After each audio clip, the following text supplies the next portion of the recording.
Blackstone Publishing presents Masquerade in Lodi, a Penrick and Desdemona novella in the world of the Five Gods, by Lois McMaster Bujold. This book is read by Grover Gardner. The curia clerk wiped the sweat drop from the tip of his nose before it could fall and blot his page. "What could be worse," he moaned, "than copying out letters in the Lodi midsummer?" "Cutting up corpses in a Martinsbridge midwinter," Penrick replied unthinkingly, then pressed his lips closed. The diligent, if overheated clerk paused to stare. "What? You did that? Was it for your magics?" He leaned slightly away, as if suspecting Penrick and his resident demon of arcane midnight grave robbery.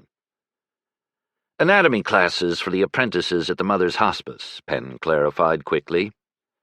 "Our material was donated by the pious, mainly. Plus the occasional unidentified, unclaimed body passed on by the city guard. The ones fished up from the thawing lake each spring had been the worst, if instructive." "Oh, I did not know you'd been a medical student too, learned Penrick." "I was teaching." Penn waved the comment away. This wasn't a topic he wished to pursue, or a calling, but that conversation had been firmly concluded back in Martinsbridge. The bulwark of a large mountain range now stood between him and his former failings, and he was grateful for it. The dead had not distressed him, the dying had. "It proved one task too many for my hands, and I gave it up." A silent growl from Desdemona reminded him that self-castigation on this matter had also been firmly forbidden to him, under pain of demonic chiding.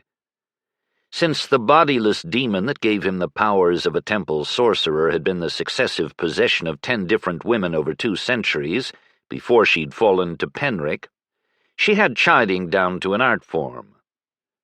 Now. "Also nagging," he added. "Behave, or I'll blot your page as well." Which, as a bored creature of chaos, she was well qualified to effect in so many ways. His lip twitched, and, oddly cheered, he turned back to the last lines of his translation. The clerk had a point. 6 months ago, back in Martinsbridge, Penn would have had to burn expensive wood to warm his chambers this much. But the humid reek drifting in through the windows overlooking the canal made Lodi heat more oppressive when no sea breeze relieved it. His own quill scratched as he converted the last lines of the letter from its original Wieldian into Adriac for the Archdivine's eyes and files, and handed it across to the clerk for copying. This finished the morning's stack, which contained nothing that had proved too sensitive or urgent. Done for the day, he trusted. "Busy work," sniffed Des. "Make work. A waste of our talents. Speak for yourself, I find it soothing."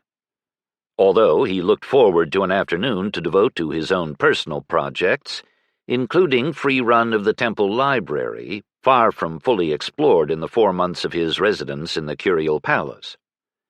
Penrick cleaned his quill and stretched. "Tomorrow is the famous Lodi Bastards' Day festival," Des grumbled. "And you want to spend it shut up indoors? The preparations and parties are in full swing." "So, people will all go out and leave me alone," Penn envisioned in hope. Although tomorrow night he had social duties in the Archdivine's entourage, the ceremonies dedicated to the 5th god were supposed to include a feast and a comic masque, and singing by the temple's sworn castrati choir that was said to be ethereal. He anticipated that more warmly. He sorted out those letters and their translations that actually required his superior's personal eyes, and with a cordial nod rose to leave the disposition of the rest to the very senior clerk, who wouldn't have wanted a demon of disorder anywhere near his files anyway. Penn wound his way through halls decorated with fine pious paintings and tapestries, or mostly pious. The previous generations of prelates had possessed a variety of tastes. And down a marble staircase to Archdivine Ogil's private cabinet. The doorway was open to catch the non-existent draft. Penn took it as invitation to rap on the jamb and put his head in. Gray-haired Bujold had surrendered his 5-colored robes to the heat and hung them on a wall peg, and sat at his writing table in shirt-sleeves. A lay dedicant in a grubby green tabard of the Mother's Order hovered anxiously at his elbow. The lad looked up and gulped as Bujold waved Penrick inside. "The Wieldian letters, Your Grace," Penrick murmured, and laid them on the table. "Ah, thank you." The Archdivine gave them a brief survey, then leaned back and looked at Penn with narrowing eyes. "What were your plans for the day, learned Penrick?" Note past tense, Penn thought glumly, but mustered. "Any duties you assign, a bit more translation on learned Ruchia's book, and then the library." "Ha, I suspected as much." Bujold smiled with a paternal air, legacy of his early training in the Father's Order before he'd risen through the hierarchy to broader duties. "This is your first Bastard's Eve in Lodi, and you are a divine of his order. You shouldn't miss it. Take the rest of the day off, get out of this musty curia, and see how our city honors your chosen god. But first—" "Saw that coming," murmured Des. "Dedicant Taby here brings me a request from the chief physician of the Gift of the Sea, the charity hospice for the sailors near the Northwest Harbor, you know, to send over a temple sensitive to look at a poor mad fellow who was lately trawled up by some Lodi fishermen. One would think that being lost in the sea for, apparently, several days would be enough to turn anyone's brain. But Master Linitas says he finds something more than medically strange about this one." Bujold picked up a note and twiddled it in his fingers in Penrick's direction. Penrick took it gingerly. The crisp writing didn't add much to the Archdivine's précis, beyond the nameless patient's guessed age, early 20s, and coloration, caramel skin, curly dark hair, brown eyes, which described half the folk in Adria.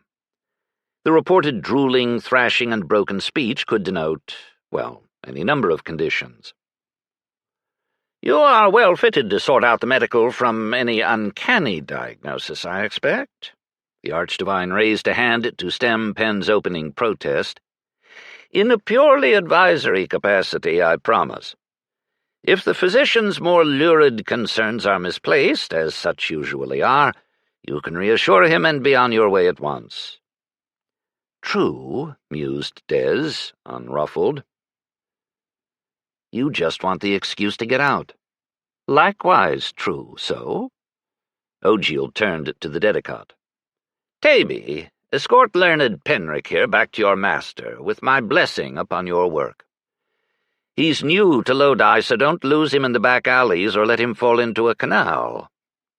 He added to Penrick with a chuckle, "Although if those whites of yours don't end up dunked at least once during the festival, you aren't doing the Bastard's Day right." Penn managed an appropriate smile at the wit of his senior, and rescuer, he was reminded. The Archdivine's prompt offer of employment in his curia had hooked Penn out of Martinsbridge the moment the passes had cleared of snow in the spring. His half-bow grew more sincerely grateful. "Very well, Your Grace." Taby, dutifully preceding Penrick out the door, cast a glance over his shoulder with scarcely lessened alarm. It couldn't be for Penn's vestments, an Adriac design common enough in so large a city, a close linen white coat, fabric thin for the season, buttoned up the front to a high round collar and skirts open to the calves, handy to don over ordinary clothes. So presumably the unease was for the triple loop of braid pinned over Penn's left shoulder, the silver strand with the white and cream marking him as not just a regular divine, but a regulated sorcerer. If he did go out on the town tonight, Penn thought he might leave both items in his clothes chest, and not just for the hazard of the canals. Penn attempted a friendly return nod, which didn't seem to reassure Taby much. Penn wasn't averse to his garb, buying him easy respect from adults, but he'd never expected it to frighten children, or at least children schooled in the meanings of temple trimmings. "We don't need the guide." Des opined as they exited a side door of the Curia onto a non-liquid street. "I remember my way around Lodi well enough." "From near 100 years ago?" Des's previous riders, the courtesan Mira and, come to think, her servant Umalan, had both been long-time residents of the town, then. "Islands don't move that much. Granted, bridges rise and fall and new buildings sprout." They detoured around just such a collection of scaffolding, stone, and shouting workmen. "But I could have landed us at the Sailors' Hospice all the same. I wonder if they still dub the place Seasick. Also, learned Ruchia visited here more than once on her assorted missions." Des's immediate prior possessor, from whom Penn had so unexpectedly inherited the demon and her powers, and knowledge, and skills, and opinions, and yes, memories not his own. Penn wondered if that would ever stop feeling strange. They angled through narrow, shadowed streets and alongside translucent green canals, the margins of their enclosing pale stone walls stained dark by the rise and fall of tides. Their warm green scent permeated the air, distinctive but not unpleasant. The route led over 5 bridges and through a couple of lively squares colorful with market hawkers, before the opening light and screeching of gulls marked them as coming out by the seaside. Threading past bollards, quays, docks, a private shipyard, Penn could just glimpse the walls of the big state shipyard beyond, source of Lodi's famous war galleys. They turned into another street and square. A 4-story building in warm gray stone flanked a whole side, and the lad led them through the thick wooden doors, one leaf propped open for the day. A porter rose from his stool, identified Taby at a glance, and waved them on, though his gaze lingered curiously on Penrick, who cast him a polite blessing in passing. On the second floor, past the lair of an apothecary, Taby knocked on the door jamb of another writing cabinet, smaller, more cluttered, and less elegantly appointed than that of an archdivine. "Master Linitas?" The man within turned in his chair, his leathery face animating at the sight of his messenger. He was a thick-bodied, muscular fellow, salt and pepper hair cut in an untidy crop, wearing a practical green smock shabby with wear and washings. The braids of a master physician hung not from his shoulder, but from a brass stand on his desk. "Good, you're back." A glance at Penn, and he lumbered to his feet. He still had to look up, his eyes widening slightly. "Goddess bless us." Linitas could certainly read braids, so Penn merely said, "I'm Learned Penrick. The Curia sent me in answer to your request for a sensitive." Penn proffered the note by way of authentication. Linitas took it back, still staring. "Huh. Are you, Wieldian?" A deduction from Penn's excessively blonde queue and excessively blue eyes, Penn supposed, and his milk-pale scholar's skin. "No, I'm from the cantons." "Ah, that would account for it. I've met merchants from those mountains, if not quite so, light. You speak Adriac very well." "I've a talent for languages, hence my employment in the Curia." The physician shrugged off Penn's appearance without further comment, thankfully, turning to his more pressing matter. "I suppose it would be fastest to just take you to the poor fellow. I've seen my share of men brought in with exposure, injuries, near drownings, bad drink, or just too much horror. But this, Come this way. Ah, Taby, thank you, well done. You can go back to Matron now." The boy nodded and scampered out. Penn followed Linitas up an end staircase to the next floor. "Has anyone identified the man yet?" Penn asked. "Not so far. Part of the time he talks like a Lodi man, but the rest is gibberish, crying, and these strange squeakings. He falls out of bed, staggers, writhes on the floor. We put him in a private chamber because he disturbed the other men in the ward so. Though since the fever from his parching has eased, it doesn't seem he's infected." Penn bit his tongue on the impulse to run down the list of symptoms for strokes. He had only one task here, to assure the physician that his patient wasn't suffering from some unlikely curse, vastly more common in tale than in fact, and then he could escape. The familiar smell of a hospice, clean enough but distinctive, was making him just a little belly-sick. "Steady on," soothed Des. "I'm all right." "Uh-huh." Linitas opened the door to a small chamber with a single cot. A harried-looking orderly was just thrusting a sunburnt young man back into it, who batted clumsily at him and whined. "Des, sight." Penn stepped within, stopped short. The mystic doubled vision of his demon's view of the world filled his not eyes. Mind, perhaps. "Oh. Bastard's tears," breathed Des. "There's a mess and a half." Within the sun-scorched fellow thrashed another demon. And not a new-hatched elemental, chaotic and weak, nor even one imprinted by some short-lived animal host. And all animal hosts were short-lived, once an untutored demon of chaos infested them. This was a demon of middling density that had been human once, but then... Des could read off its layers like the rings of a tree. Elemental, bird, bird again, human, a boy, murdered cruelly, young demon riven from him. Human of no good character, but he didn't get away with his unholy theft for long. Raknari, they put him into the sea. For once I can't object. Dolphin quickly sickened. Demon dismasted of its acquired humanity, splintered, left a stub. Another dolphin, grieving. I did not know they could. Sickened again more slowly. Then it found this fellow. So confused. The dying comforting the drowning. He thought he had gone mad when the demon jumped to him, and no wonder. Nightmare hours more in the water, then hands drawing him out. Yes, no, yes, no. Penn wasn't sure which of them was shuddering.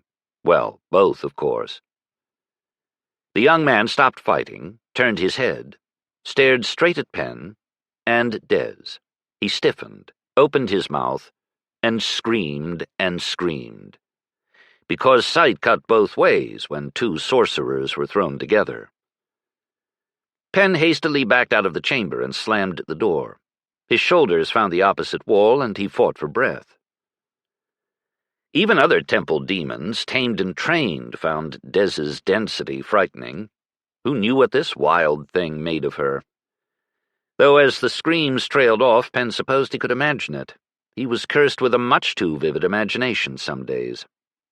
"Most days," panted Des. "But now I admit it's justified." Linitas exited after him, eyes round with alarm. "Learned Penric! What is going on? You've turned absolutely green."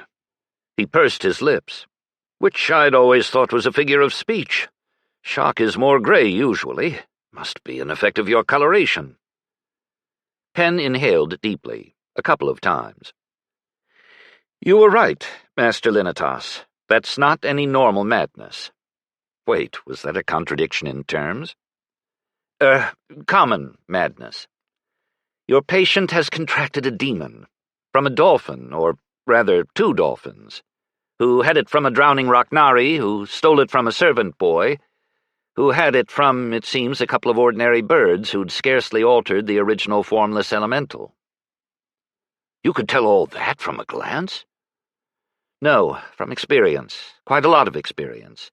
You know how that works, don't you?" Penn managed an ironic eyebrow lift. "Or you wouldn't have called me here, eh?" He straightened. "I don't know about your patient, but that demon is definitely insane." Linitas was briefly speechless, taking this in. Had he really not expected validation of his half-formed suspicions? He found his footing in practicality. "What should we do for him?" "Certainly continue to keep him in isolation. That demon will be shedding disorder indiscriminately, potentially dangerous to people and things around him. And to him." Penric winced an apology in prospect to Des. "It will have to be extracted from him by a dedicated saint of the White God." This time, thought Des grimly, no argument. Penric knew there was such a saint in Lodi, but not offhand at which of the scattered chapter houses of his order, or other domicile. said holy person might presently be found. It would seem easier to bring the saint here than the madman to the saint, but who knew? I'll have to ask the archdivine and make arrangements. With a few moments to compose himself, Penn's mind was beginning to move again, unfortunately into proliferating questions, like a dog scattering a flock of pigeons. Did you speak to the men who brought him in? How long ago was that? Briefly, and 2 nights ago. Perhaps we should return to my cabinet and sit down for this. Linitas was still looking at his visitor with medical concern, though Penn was sure his color was coming back. By the time they'd gone back downstairs, Linitas had parked Penn on a stool, pressed a beaker of tepid tea upon him, and watched to make sure he drank. The pigeons began to settle. Bird the first. Just where was he found, did they say? Linitas sat in his chair with an unhappy grunt. About 5 leagues out to sea. Too far, really, to be a swimmer carried off by the currents. We guessed he must have been swept or fallen from the deck of a ship, although no returning vessel has so far reported a missing man. Was he a sailor, do you think? No. He's very fit, or he wouldn't have survived his ordeal, but he doesn't have the hands of a laborer. Linitas held his up and clenched and unclenched them by way of illustration. Deckman's and fishermen's hands are very recognizable. Working here for long, Linitas would surely have seen many such, right? An officer? Seems too young. Lodi shipmasters apprentice young in their trade, but I think more likely he was a passenger. Penrick glanced down at his own writing callus and ink stains on his fingers. Any sign of being a clerk or a scholar? Not strongly marked, no. Perhaps a reluctant writer. When we can make out his speech, it's neither rude nor high. Linitas glanced at Penn with returned curiosity. Why did he scream so when he saw you?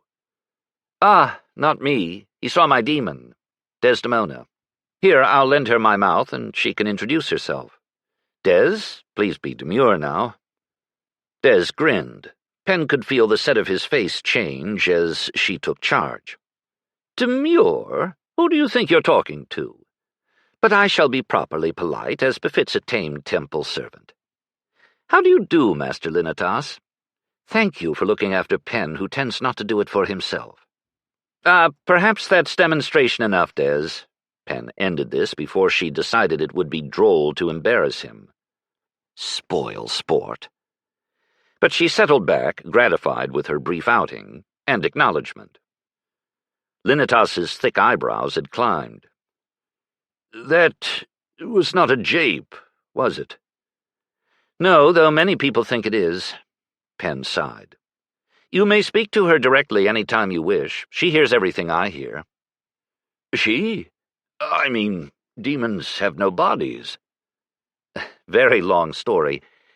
About 2 centuries, so best not delay for it here. But getting back to your patient, how much do you know about temple sorcerers? Or any sorcerers? None have come my way as patients. I've seen them about town on rare occasions, or at ceremonies for their god. Though if they were not in their whites and braids, Linitas could have passed such men and women unknowing in the market any number of times. For such a rare calling, the Lodi temple was relatively well supplied with sorcerers. Penn knew the Mother's Order here had more than one sorcerer-physician in its service, if not at this poorer hospice. Penn's duty directly to the archdivine was outside the usual chapter-house hierarchy. At a minimum, I need to explain how ascendance works, then, said Penn. As a creature of pure spirit, a demon requires a body of matter to support it in the world of matter. The question then becomes who shall be in charge of that body. A person can either possess or be possessed by their demon. Rider or ridden is the usual metaphor. And demons in their untutored state naturally desire control. But as creatures of chaos, most aren't exactly fitted for it. If a wild demon ascends, it's more like being taken over by a destructive, overexcited drunk. With supernatural powers. You were doing all right till that last bit, Des said dryly. The other thing you need to know, Penn went on, ignoring the interpolation, is that elementals, the bits of the bastard's chaos leaked into the world, all begin as identical blank slates. Their ensuing personalities are acquired from and through their succession of hosts. Imprinting is a, not wrong way to envision it, like ink pressed down from a carved plate. Adding subsequent learning and life experience like any other person, but anyway. So every demon is different from every other demon, just as every person is different from every other person, do you see? Penn looked up hopefully. This was a key point in his basic demon lecture, where he often lost his listener to their prior, more garbled beliefs. He'd also learned not to try to fit in all the fine points and exceptions at this stage, though the simplifications pained him. Linitas gave him a go-on wave of his hand, if not exactly convinced, seeming willing to wait for it. Which brings us back to this demon, unnamed much as its possessor or possessee. It's very damaged. First, it came into being somewhere in the Rocnari archipelago, which is, due to the Quadrine heresy, not a healthy place for sorcerers or servants of the fifth god generally. The first animals it occupied were a couple of chance-encountered birds, nothing unusual there. But a demon, when its host dies, always tries to move up to a stronger, actually more complex, host. The now bird-imprinted spirit next went to a servant boy of maybe 10 who, because Quadrine, would have known nothing about what was happening to him, nor had any access to help or counsel. But someone else around him, a grown man, I think another servant, figured it out and coveted what he imagined would be magical powers, which, in his oppressed state, must have seemed worth the risk. He lured the boy out and secretly murdered him to steal those powers. Linitas's head went back in surprise. That's done? It's tried. By the same sort of person who would commit murder and theft anywhere, I suppose. It generally does not go as the assailant imagines it will. Penn cleared his throat. His career as a would-be hedge sorcerer was evidently short, but long enough to attract the attention of the Rocnari temple authorities, who have rather different methods than us Quintarians to deal with problem demons, but effective enough in their way. He was put out to sea to drown. This prevents the demon from jumping to any other human. If no other large enough creature is around in range to possess, the demon, dies is as good a term as any. Evaporates was another, but fine points. Except this time there was another creature, a curious dolphin. But when a demon is forced back to a lesser host, the effect on the demon's growing personhood is highly destructive. I've only seen one case where the demoted demon could be saved afterward, and in that one the demon was unusually stable. Save a demon? The why ever hung implied. Des seemed a bit offended by the bafflement in Linitas's voice. Penn touched his shoulder braid and put in on her behalf. They give us great gifts, if they can be educated and treated with understanding and respect. Like any other complicated thing of power and danger, which can kill you if misused. A watermill, a sailing ship, a hunting dog, a forge, a foundry, a human being. A pity and a waste when they are ruined. Linitas, Penn had no doubt, had seen his share of pitiful waste in his line of work. By the twist of his lips, he was following the argument well enough for now. This demon seems to have been ruined twice over, once, to be sure, by its fall from human to animal, but more from its imprinting by the murdering servant. The apparent madness you are seeing in your patient is from moments of ascendance by aspects of this shattered demon. I suspect some of his gibberish is Rocnari. I can't guess at the language of dolphins. That is the strangest part of all this to me, said Linitas. How he was saved by the dying dolphin, if that's what happened. Maybe not so odd. Demons are the property, if you like, of the very god of chance and mischance. He looks after them in his own way. The mark of his white hand seems all over this. And not for the first time in Penn's experience. You're claiming a miracle? Linitas's voice rose in pitch as well as volume. In a sense. They say the gods are parsimonious, but I think a better term might be opportunistic. Your drowning patient doubtless prayed to any god listening for succor. I certainly would have in his position. But the bastard might merely have seen a good chance to recover his demon for proper disposal. Now Penn was getting that look, which he won so often when trying to explain his god's peculiar theology. He wasn't spinning fables, blast it, or at least his was informed speculation. What I'm beginning to wonder more is how your fellow was parted from his ship in the first place, since I don't imagine the god pushed him overboard, not to mention who he is. Though once he is de-demoned by the saint, he should come back to his senses fairly quickly and be able to tell us for himself what happened to him. So that's a set of problems that will solve themselves. The sooner the better, I suppose. Penn climbed to his feet. I'll be back or send a message. The demon will be struggling to stay on top, but it's possible your fellow may gain ascendance himself from time to time. You may be able to get more out of him then. He'll be speaking Adriac if he does. Probably. He wondered at the advisability of his next caution. It might cast an unfortunate doubt upon his own authority. Nevertheless, although demons can lie, so can humans, muttered Des, and rather more often. Linitas placed a hand on his desk, preparatory to rising. I'll call for Taby to escort you back to the Curia, Learned. No need, I know the way now. When will you return? A tinge of anxiety colored Linitas's voice. Not sure, but I promise I won't delay. This has become the day's most urgent task. Quick footsteps sounded from the hallway. A man in a green tabard, whom Penn recognized as the orderly from upstairs, stuck his head through the doorway, his gaze raking the room. Not here, he muttered. Gennady, said Linitas. What's going on? Sorry, sir. The madman got out when I went to empty the chamber pot. Only a moment. I'm sure he must still be in the building. Get Taby to help you look. Right, sir. The orderly galloped off. But Linitas did not relax back into his chair. Has your patient done this before? Asked Penn. He rattled around the ward obsessively yesterday, but he was pretty unsteady on his feet. He can't be far. Linitas's worried frown reflected no such certainty. Des, said Penn aloud, is he still in the hospice?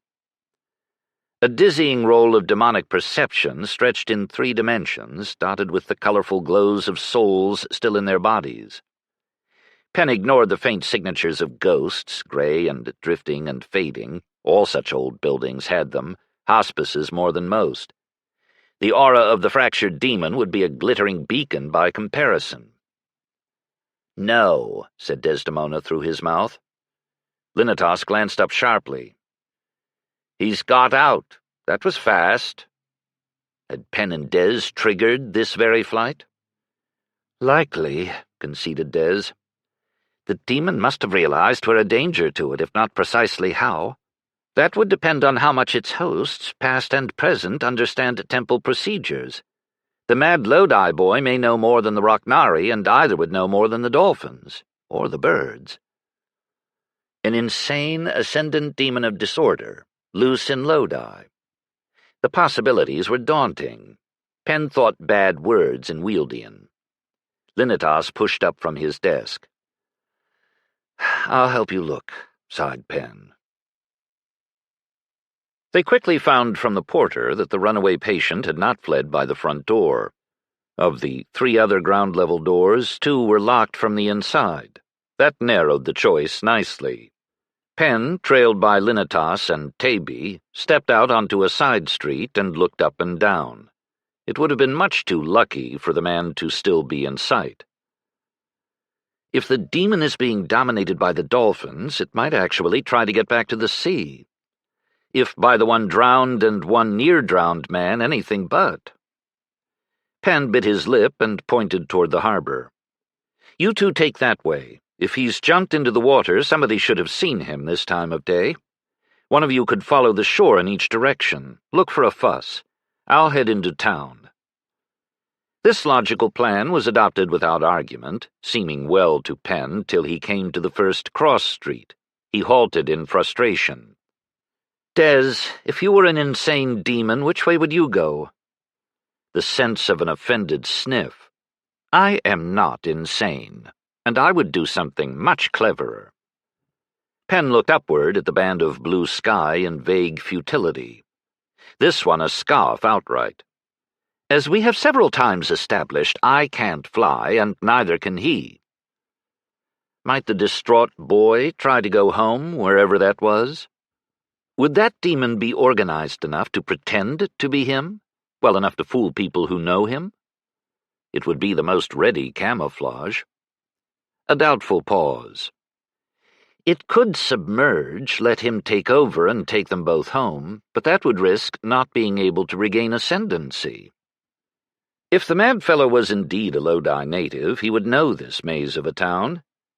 That knowledge would become increasingly available to the demon as it put down its roots into him, but not instantly. Penn remembered his confusion when he'd first contracted Des, more in the sense of a disease than a legal agreement, though there had certainly been negotiations later. If, on the other hand, the demon was trying to get as far from the sea as possible, they had to head for the big causeway from the lagoon city to the mainland. The man had been bathed and shaved and fed in the hospice, but how far could he bolt dressed only in a loose shirt and trews, barefoot and without money? This was not getting them forward. He set his teeth and strode right, extending Des's perceptions to the limit of her range, which was curtailed in congested places like this by the many distracting live souls around them. They came to another square where a canal intersected the street, small boats tied up supplying another busy local marketplace, loading and unloading. Men, women, and children buying and selling bright vegetables, fruits, flowers, and more miscellaneous goods. The noise in his ears was merely cheerful. The glut in his sight was near overwhelming. Des, how can you bear it? All of us together? A shrug. I've never known anything else. There were good reasons why the very first thing Penn had sought when this gift of Des's had come to him in full was how to turn it off again. And it wasn't due to the poor sundered ghosts, much as they'd unnerved him back then.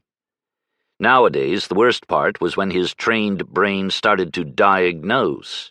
He really didn't want to know any more which random strangers he met were dying. All of them eventually, Des observed. I suppose in 2 centuries you've earned your long view. The hard way, aye. The Lodi mad boy must be equally spirit-assaulted about now, if without the fine discernment Penn possessed. This suggested he might seek less peopled places, not that there were many in Lodi, which pointed back to a break for the mainland again. Blast it, they needed to assign their quarry a name. 2 names, as there were 2 agendas in play. He couldn't keep thinking of them as Lodi Mad Boy and Deranged Demon. We could nickname them Mad and D like Penn and Des quipped. Penn rolled his eyes. He circled the area, coming back to the front door of the hospice in time to meet Linitas and Taby returning from their search of the shore, alone. At Penn's anxious look, Linitas shrugged. No luck our way. Any from yours? Penn shook his head. I covered about half of this island. After centuries of development, Lodi was still cut up into island-based neighborhoods, for all that some had been built out on pilings and dredgings to join up with each other. Due to the demon, the problem of your patient has shifted from the mother's order onto the bastards. In other words, into Penn's lap. He'll be leaking dangers far beyond his madness that can only be handled by a sorcerer or a saint. But please send his description at once to the causeway gate guards to be on watch for him. Which, given the fellow's common appearance, was going to be less than useful, but Penn could only work with what he had. Tell them not to approach him, but to send a runner to Penn, ideally, but if he was out combing the city, he would be as hard to locate as his quarry. Archdivine Ogiel's office. Send there, too, if you learn anything more. Which meant he needed to report in at the Curia next and warn them of their task as his message depot, among other things. Penn bade Linitas farewell with a cursory gesture of blessing and hurried back over the 5 bridges. He made the return journey with his sight at full stretch just in case. It was like trying to rapidly skim a densely written book where paragraphs kept snagging and tripping his eye.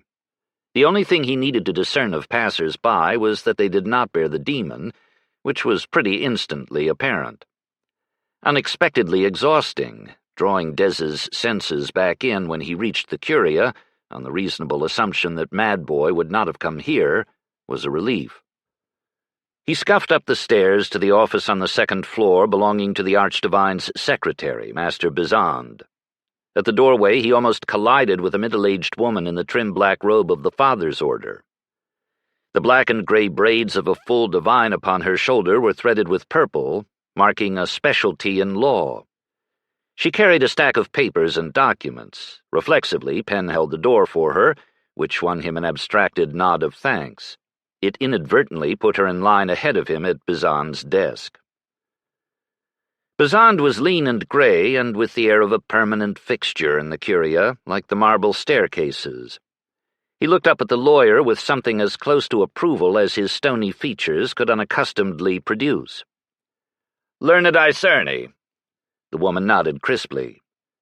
"Here are the copies of the wills and documents for the Vindon lawsuit, together with my précis." "Oh, good, we were waiting for those." His bony hands darted for them.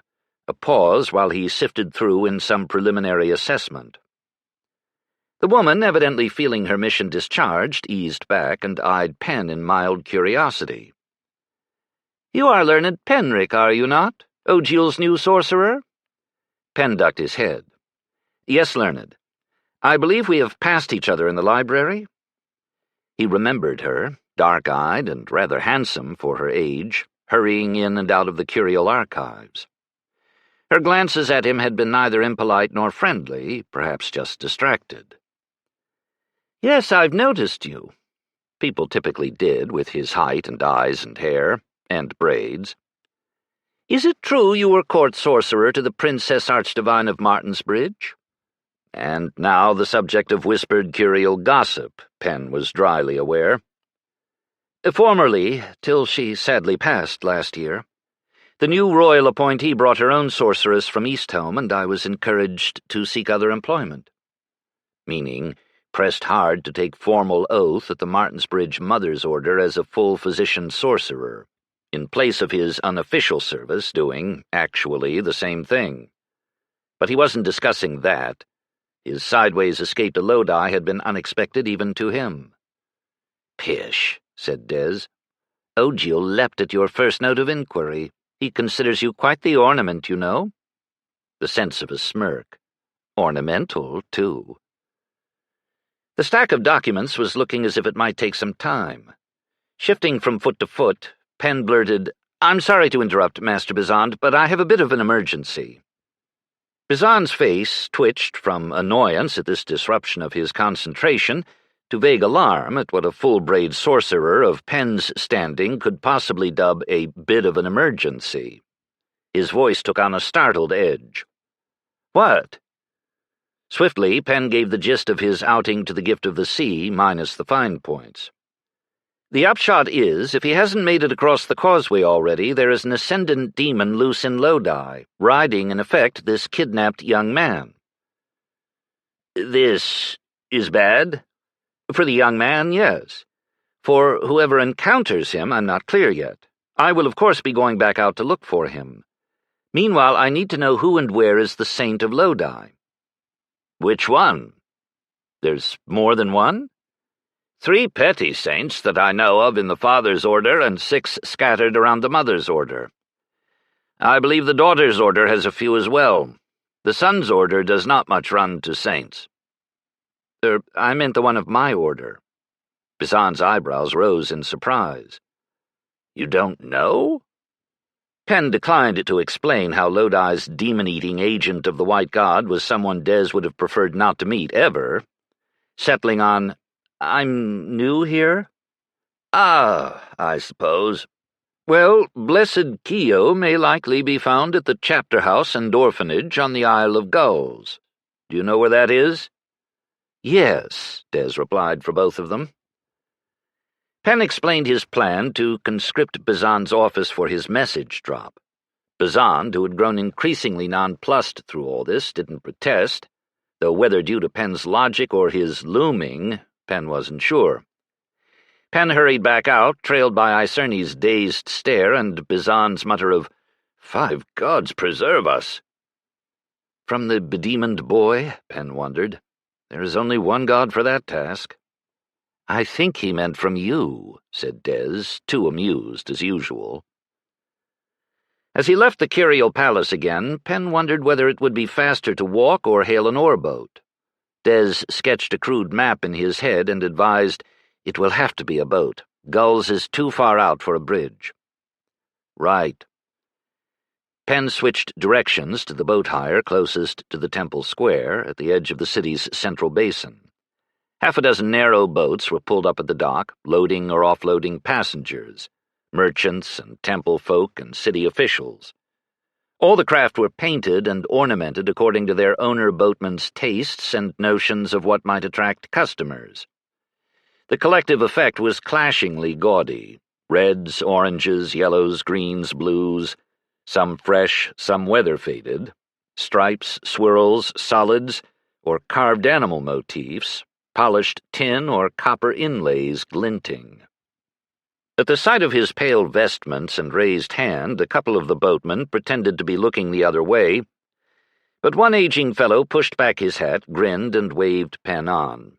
Penn stepped down carefully and centrally onto the damp rocking planks, and sank back on the worn cushion provided, which would have been more thoughtful for his lean haunches were it less compacted. He was still grateful to be off his feet for a bit. "Bless us to avert your god's eye on his eve, learned, and where to?" the boatman inquired genially. Penn dutifully returned a full tally of the gods, touching forehead, mouth, navel, groin, and heart with a double tap of the back of his thumb to his lips. "The Isle of Gulls, please." "Visiting the orphans?" The boat wobbled as the boatman pushed them off and out into the waters of the basin. "The chapter house." The boatman took up his stand at the square stern and began to sweep his oar rhythmically back and forth in the squeaking oarlock. Progress was slow but steady to the musical slapping of the choppy salt waves against the hull. Penn eyed the creaking seams beside his feet, but the tow and tar seemed to be holding, their sun-warmed odor evocative of marine livelihoods. "Keep your chaos to yourself, please, Des." "Ha!" He gazed out across the basin, sparkling in this bright afternoon, sprinkled with other vessels of all sizes and sorts, moving or moored. A returning convoy of 3 big-bellied merchant cogs was the most impressive, as their happily shouting crews warped them into their anchorages, canvas thumping down. Penn would have enjoyed the sight more if he'd been less distracted. Des felt uneasy within him as they bobbed across the waves, like incipient seasickness. "You've been involved in such demon retrievals more than once before, haven't you, in your career as a temple demon?" Part inquiry, part reassurance. "Poor learned Tigny I know about. His affair wasn't that much before my time." "Ag, yes, that idiot. He preened so when he was first gifted with his demon by the Order, certain he would soon surpass Rucia and me. We weren't in Martinsbridge when his demon ascended and absconded, but we were saddled with the task of tracking them down when we got home. He led us a vile chase across Trigoni. We only caught up with him because he'd stopped too long in a town just over the border of Orbis to pursue an excessive course of carnal pleasures." "The way demons do," Penn put in slyly, "when they had the chance in their stolen or shared carnal bodies." Though after 10 years together he was over his embarrassment by Des's enjoyment of his. Mostly. "And men do," Des shot back. "When both surrender to one desire, there are no breaks.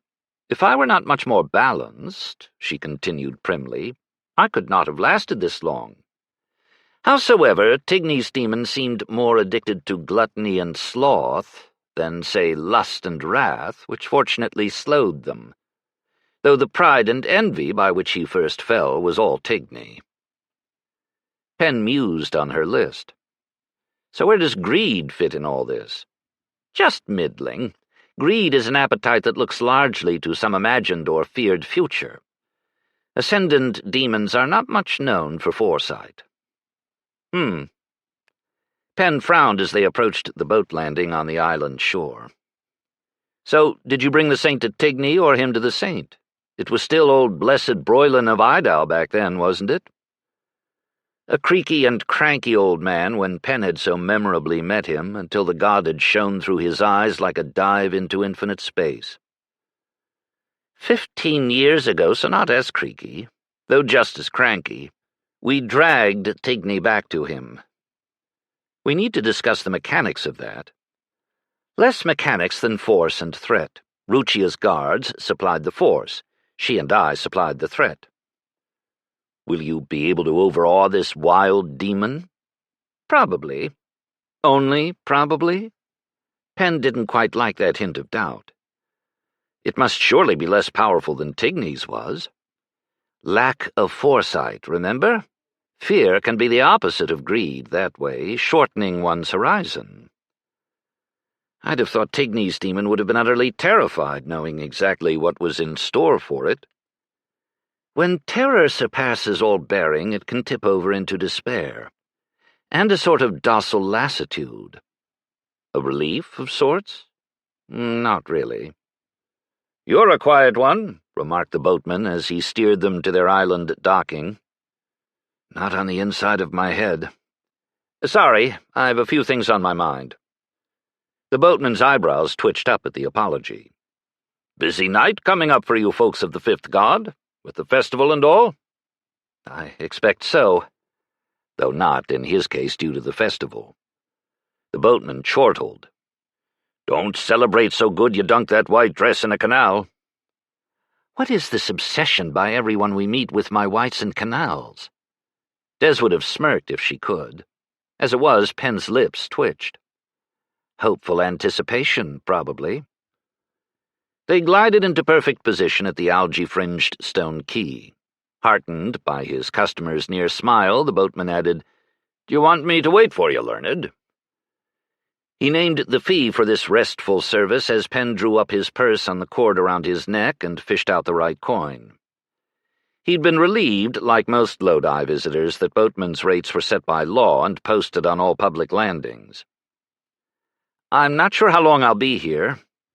He considered Mad Boy, who knew where doing who knew what by now. "But I won't be lingering. Yes, please."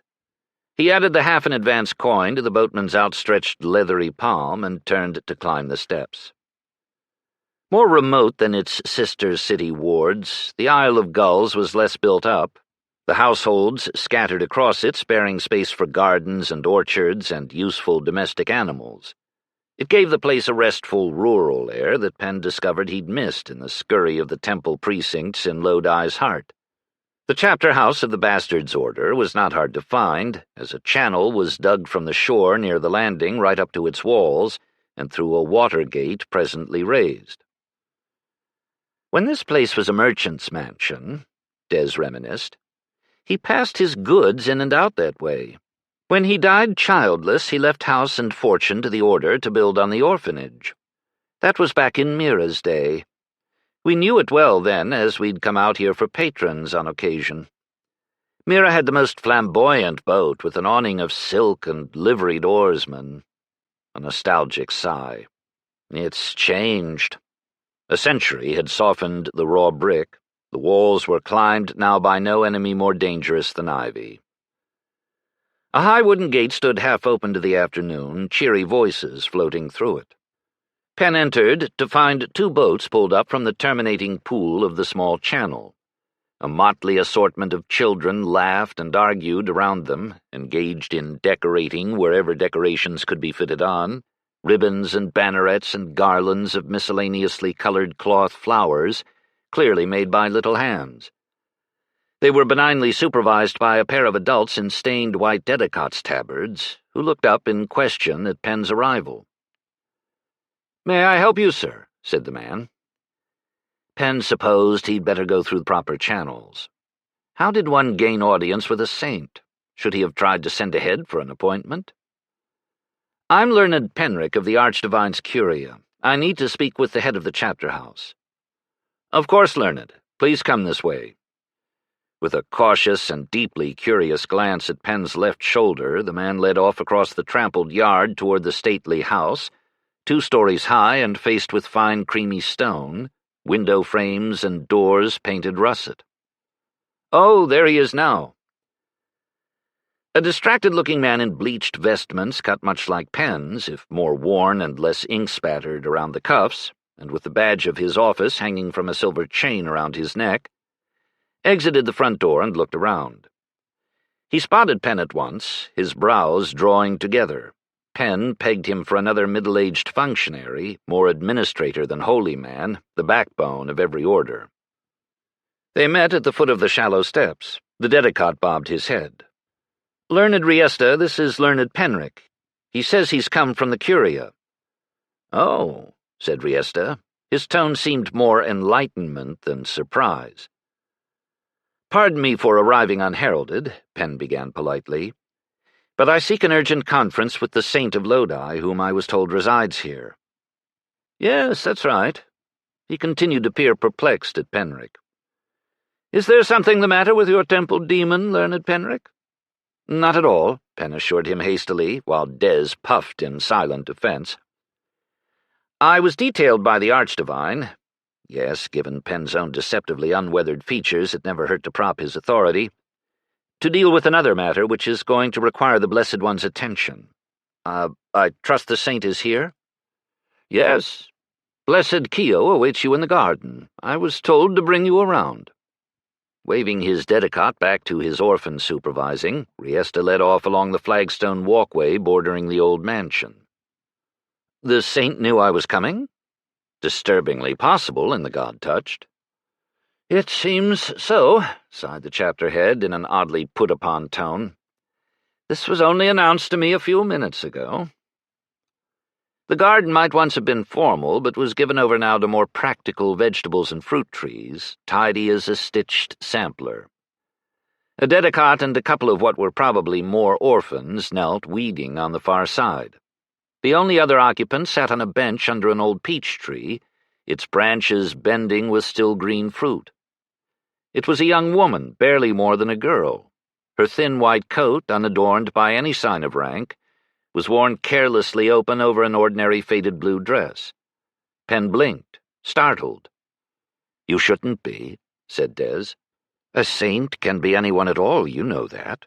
Anyone whose soul gives space for a god to reach into the world. Not sorcerers, naturally." The god was not imminent now, or Des would be reacting more violently. As they trod up, Penn studied Kio's exterior appearance. Dark hair in a simple braid down her back, finished with a white ribbon. Skin a typical Adriac honey.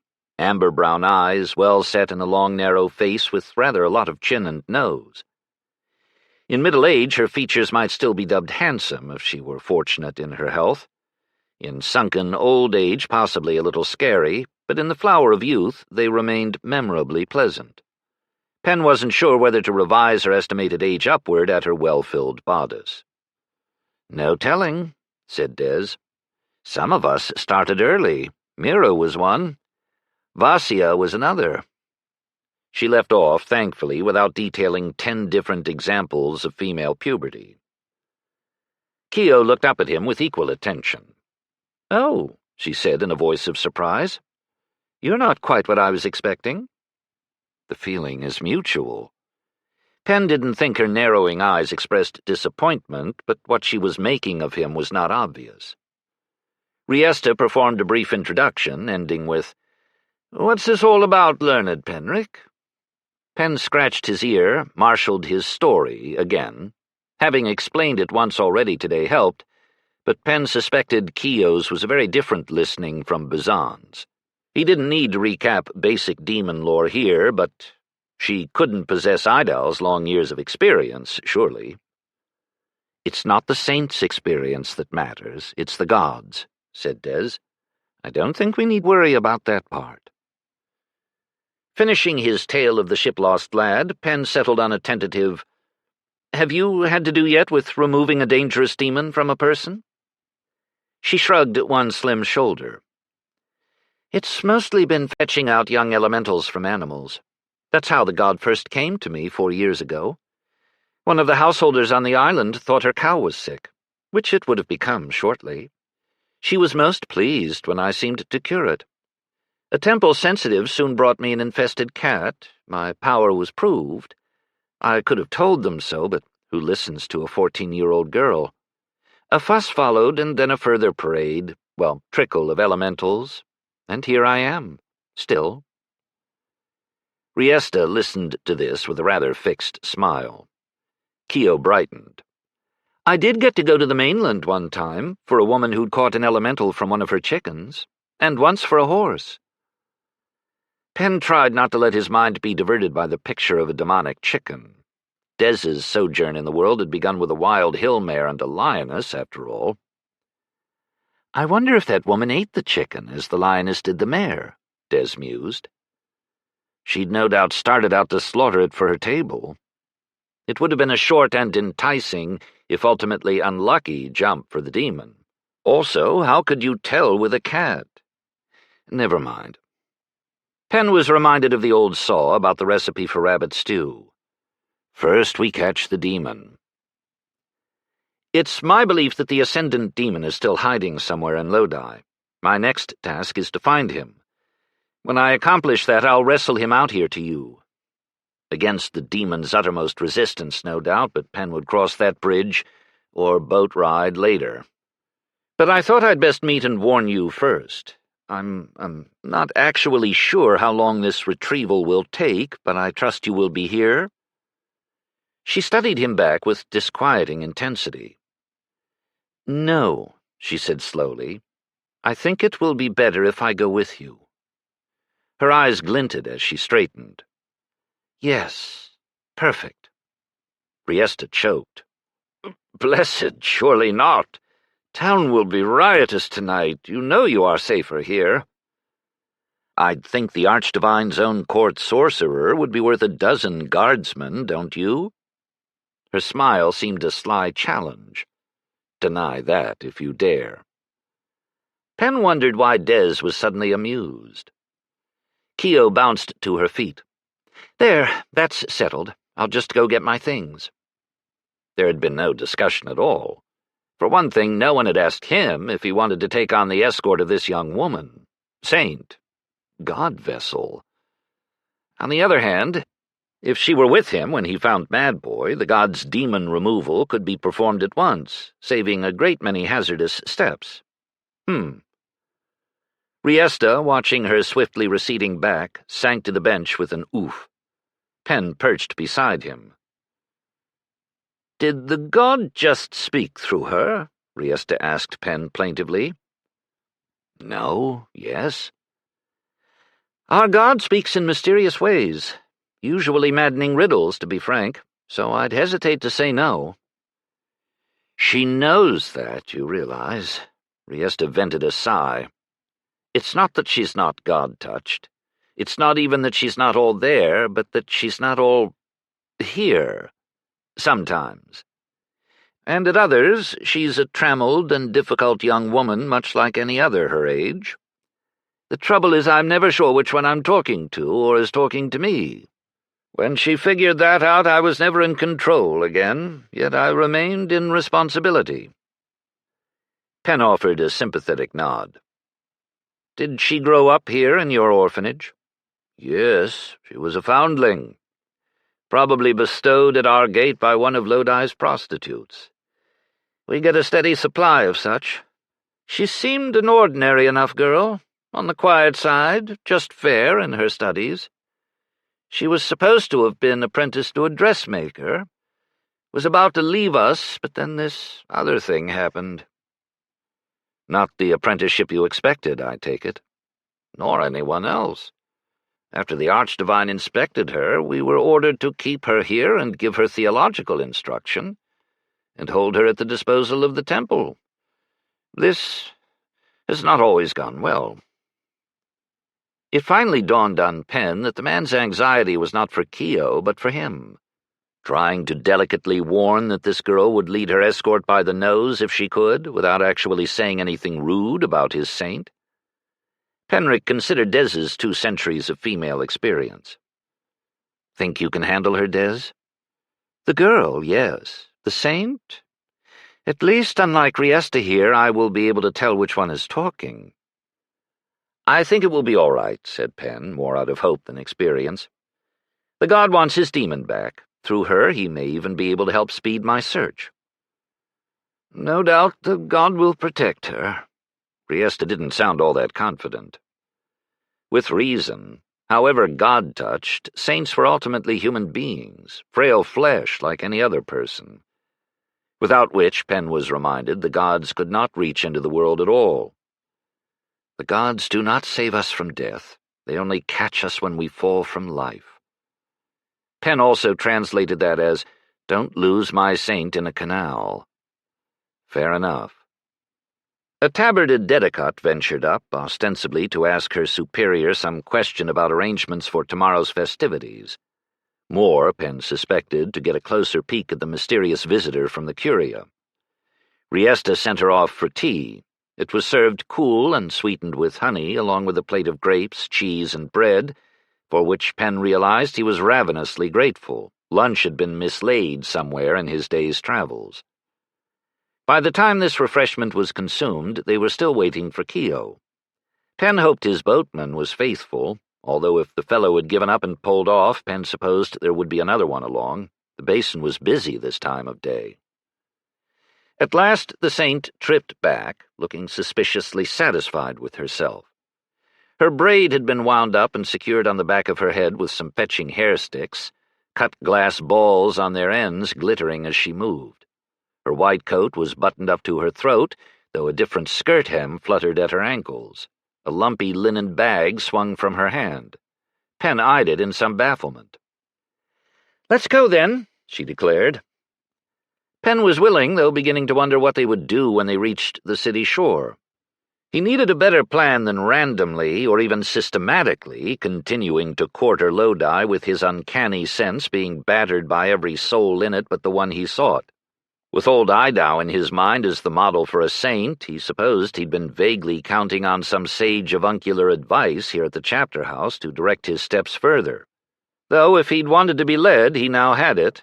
Keo grabbed Penn's hand to drag him off. She walked backward a moment to wave a cheerful farewell to the glum Riesta, who called parental-sounding cautions after her as they made their way around the old mansion. They were delayed at the gate by an ambush from the children, who demanded Keo inspect and approve their boat decorating. Penn, taking his cue from her, strove to come up with a few admiring comments as well. It was plain Keo's words were more treasured. She smiled over her shoulder as they left the walls of the chapter house compound. "I used to do that, help decorate the boats every Bastard's Day." "To be part of the ceremonies tomorrow, I take it?" At her puzzled glance up at him, he added, "I only just arrived in Lodi a few months ago." "Oh, yes. All the chapter houses and orphanages have a boat parade around the canals in honor of the god. Isn't your chapter house?"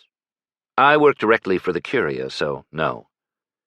"The Archdivine does come out and bless us at the start." "Boat races, too?" An amused smirk, which looked well on her lips.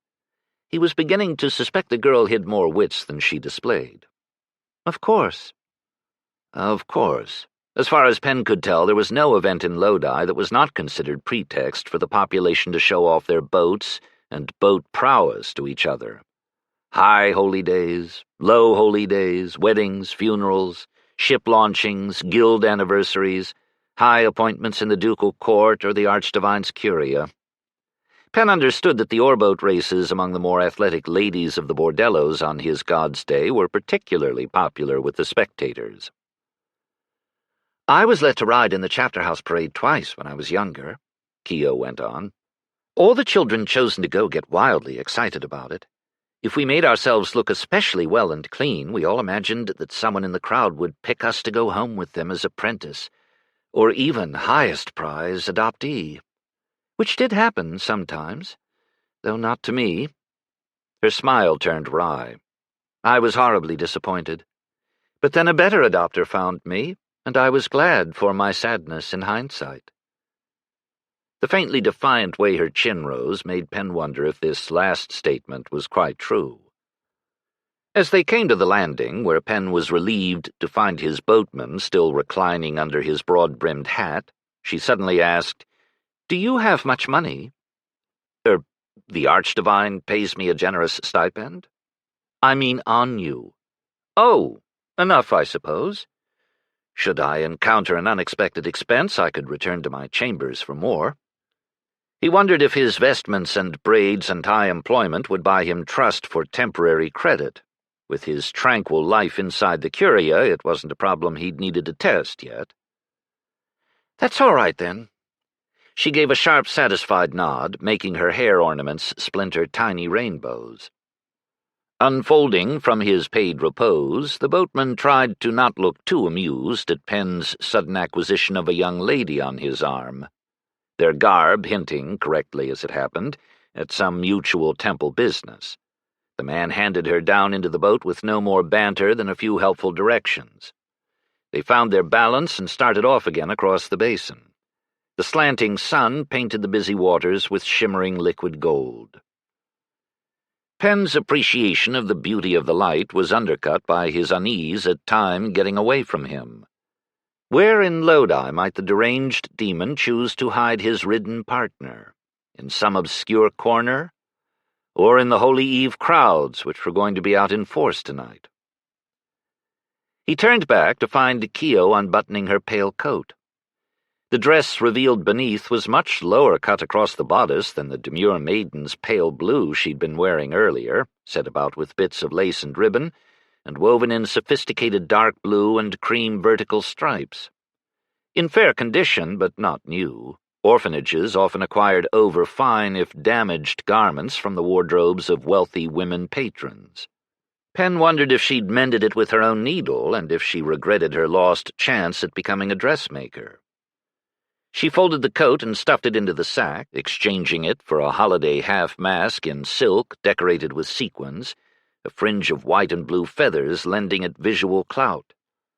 She held it up to her eyes and grinned at Penn under it. It turned her visage mysterious, older. How alarmed should he be with this transformation? Des remained merely amused, though, so maybe it was all right. "I was going to wear this dress for my birthday tomorrow," she answered, whatever taken-aback look Penn was sporting. The mask came down, and the usual Kio returned. "But if we're off to the Bastard's Eve, I thought I'd start tonight." "Your birthday is on our God's Day. That's supposed to be lucky." Which flavor of luck, good or bad, usually left unspoken. She shrugged. "It's not that special. All the foundlings who arrive around midsummer without any other identification get assigned at the Bastard's Day as their birthday. We always got sweet custards at dinner together anyway." "Ah," Penn managed. They arrived back at the Temple Precinct's boat landing, with Penrick no more inspired as to his next move. As he helped Kio up the steps, Penn asked, "Does our god give you any clues how we should shape our search?" She shook her head. "Nothing yet." Penn was unsurprised. If the god had so much as whispered to her, Des would have reacted, strongly. This was still only orphan Kio, not blessed Kio. "I'd better check in at the Curia first, in case any messages have arrived."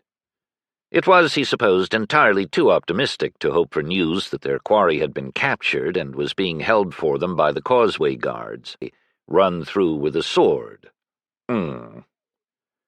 Offering his arm to Kio, which she took with a small smile, he chose a different route back to the Curia building, his sight again extended.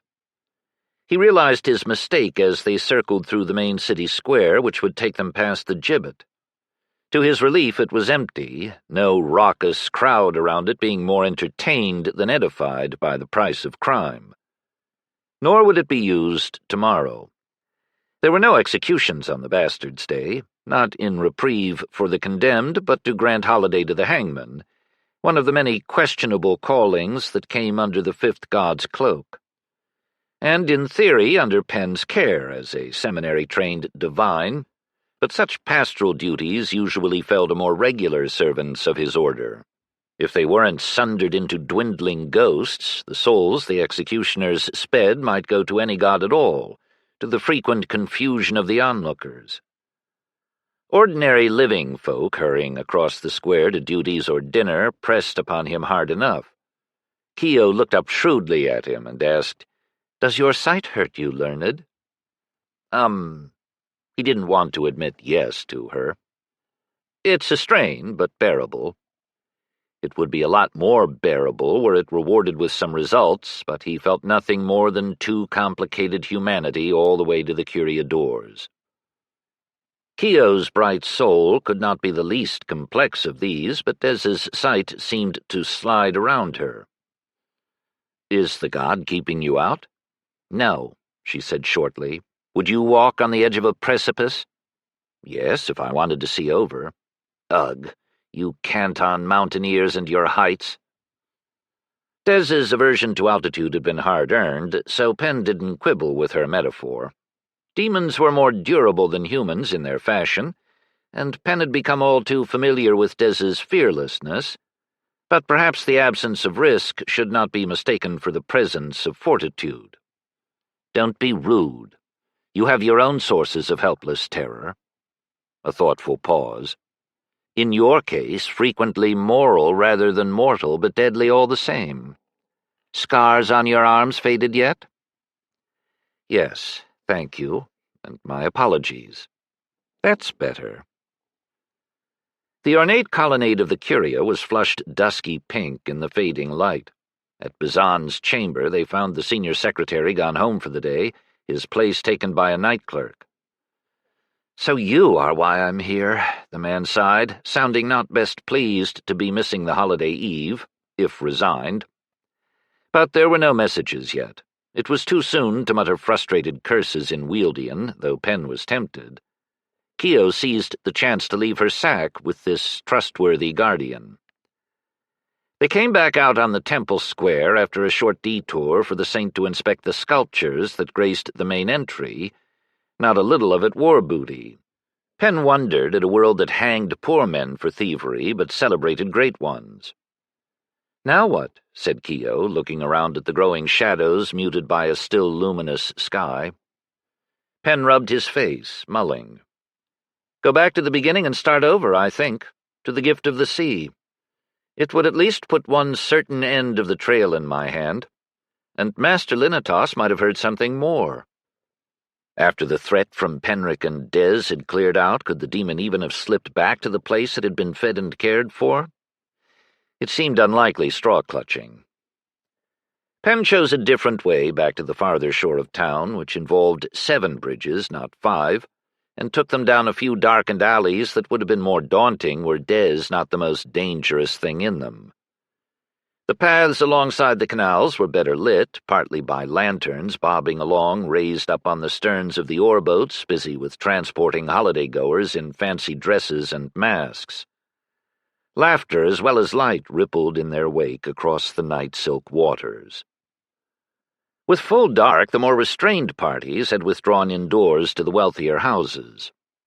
Also the more randy ones, Des put in. Mira did so enjoy those in her day. Music drifted down from radiant upper windows overlooking the canal paths, but a few canal-side markets had been given over to neighborhood celebrations, young and old combining to set up trestle tables for foodstuffs and booths from local taverns. It was still early enough in the evening that most of the shrieking came from running overexcited children, but several tables set up volunteer choruses of hymns, drinking songs, and at the more inebriated, parodic combinations of the two. The cleverest made Penn grin. "Oh, gorgeous! Grant me a godly kiss from that mouth!" came a drunken cry from offside. Penn wheeled, preparing to fend off a happy-sounding assault on the saint, which was how the fellow managed to fall on him. Penn dodged fruity wine breath. This one must have started celebrating well before sundown, the official start of the Bastard's Eve. He gritted his teeth and used the fellow's stumbling momentum to forward him into the nearby canal, where he fell with a mighty splash. His companions, equally drunk but not so amorous, laughed uproariously and lurched to fish him back out. "Good work, learned," one cried in passing, attempting to congratulate him with a shoulder bump. Penn dodged that, too. He grasped Keogh's elbow and drew her back through the crowded square to the less hazardous building side, sparing a glance to be sure the idiot was retrieved. Some Lodi canals could be waded across, but others were 10, 20, or more feet deep, and swallowed the careless with tragic consequences. It looked like this was going to remain a comedy. Keogh, at least, was amused, her amber eyes glinting in the lantern light. "Does that happen to you often, learned Penrick?" "All the bloody time," Penn answered, goaded. He brushed down his coat, which was growing too warm as the humid night failed to cool, and tamped his temper. "It's not worth my effort to get offended, although I am sometimes put to it when some, suitor takes his rejection in bad part. That can get dangerous." "For you?" "For him. Or her, but peeved females did not usually resort to physical violence. Poisonous words he could endure." It was her turn to murmur, "I see," concealing private thoughts. One escaped. "Do your suitors ever succeed?" "Not that sort," Penn sighed. "And the quiet, bookish types I might actually enjoy talking with are too shy to ask, leaving me only with the others." She looked around, straightened brightly, and dragged him to a nearby booth. "Here's a solution, because we wouldn't want more delay tonight. Buy yourself one." It boasted a display of holiday masks in a multitude of designs, from cheap and plain to much less cheap. Had that been a saintly order, or did the girl just want her escort to look more the part of half a couple? Under the benign gaze of the booth's proprietress, Penn reached for the plainest linen half-mask on the rack. Keogh's hand caught his wrist. "No," she said in a thoughtful tone. "I think this one would suit you better." She handed him a mask molded in the shape of a stern white lion, subtly made and convincing, its price reflecting its art. Penn knew he'd not told her about the lioness that made up that long-buried layer of his demon. Was this coincidence, or something more unsettling? In any case, he dutifully acquired the mask, to Keogh's obvious approval. "Good," she said. "You look more imposing now. There's still the unfair jaw and mouth, but this should deter all but your worst admirers." He did not escape the square before also purchasing, at her demand, a posy of fresh white flowers shaped in a bracelet for her slim wrist, stewed meat wrapped in thin pancakes, and candied fruit on sticks. At least they could eat the latter as they walked. He kept his senses extended as they continued along the canal, sieving the flux of passing souls. On the path, on the waterway, tucked up in the surrounding houses. So many, so heaped, so not demonic. Searching, walking, eating, and talking all together was very distracting. He kept as far from the bank as he could while still sheltering Keogh on his other side. "Do you have any money?" he thought to ask Keogh in turn. "On you, I mean." Should they get separated, she should at least have the price of an oarboat back to the Isle of Gulls. Though if any oarsman would accept her promise, he supposed someone at the chapter house would settle up on her arrival. "Of course not," she said. "The chapter house covers all my keep, and my travels, should I have any." "Doesn't the temple pay you a stipend?" "Me?" "It should. Blessed Broylan of Idaho has paid one, I know. Through a different realm's temple administration, but still." "Really?" A glance up, then a thoughtful hum. "Do you know how much?" "Not offhand. He's a retired baker, I believe, so has some money of his own. Any chapter house that wants him to travel pays his way, of course, but the stipend is separate. I don't know if it's his age or his calling that makes him uninterested in riches, but he's kept decently." "I had no idea saints could be paid." "You are, in your way, temple functionaries, the same as divines or sorcerers." Well, not quite the same, murmured Des. Your soul may belong to our god, but your body is owed anybody's wage. No one has ever suggested that before. Her lips pursed in, Pen feared, calculation. Are we creating chaos, Des? This one is all you're doing, Pen. A pause. I approve, of course. Keogh's mask tilted toward him in new curiosity. Have you had your demon long, learned Penrick? Since age 19. Huh, that's just a year older than I am now. So it was. Had he really been that young? Yes, sighed Des. 10 years ago now.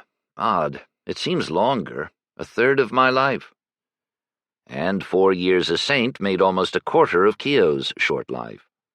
He asked in return interest, Was it lonely for you in the orphanage, after your calling came upon you? Her mouth rounded in bemusement, as if no one had asked her that question before. It was different. My old friends fell off, though everyone was scattering to their apprenticeships by then anyway. Except for Carpa, who was going to be 5 years old and there forever, poor girl. But the divines swarmed me. They made me read piles of theology, and I'm not bookish. Teaching the orphans to sew or cook is far more fun. She added politely, No offense to you, learned Penrick. None taken. I admit some of those tomes can get, turgid. Yes, and that's so wrong. She made a face. I could tell after a while which writers knew and which ones were reciting by rote. The divines didn't like it when I told them so. Pen grinned. I imagine not. Do they have the saying in Wealdian about locking the stable door after the horse is stolen? In just those words, yes. It was like that, the divines and all those books. He sobered, remembering that visceral, direct experience of the unimaginably vast that defeated all words. Young, guarded from the world, not bookish, all these Keogh might be, but in certain dimensions profoundly not ignorant. I've told the tale of how I acquired Desdemona at the death of learned Rucia so many times it might as well be a rote recital by now. But when I try to describe what happened with Blessed Broylan... She smiled into his lengthening silence. Yes, exactly that. They turned at the next corner into a narrower street. No canal here, but Pen linked her arm through his to prevent stumbles in the dark. The lack of animal traffic made Lodi streets cleaner than those of inland towns. The tide carried off most of the rest of the residents' refuse, but not, alas, all. Is it lonely being a sorcerer? She asked abruptly. No, because I'm never alone. Reflecting on his past decade of nesting in narrow chambers in other people's palaces, he rethought this. Although I'm never sure if people are taking my braids as a mark of rank or a plague warning. She snickered. I've not actually talked much to the sorcerers, despite my calling. They bring me the elementals and then leave as soon as possible. He thought of the city gibbet they'd lately passed. Desdemona once told me it's like watching an execution, for a demon, so I'm not greatly surprised. Your demon seems calmer than most. We've been through something like this before. Me once, Des 2 centuries worth. She nodded.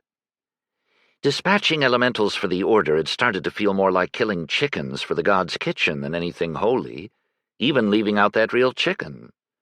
But then there was the horse. Speaking of horses... Hypothetical absent horses. I take it this was a real one? She waved her free hand in sudden delight. It was the first demon the god refused to take from me.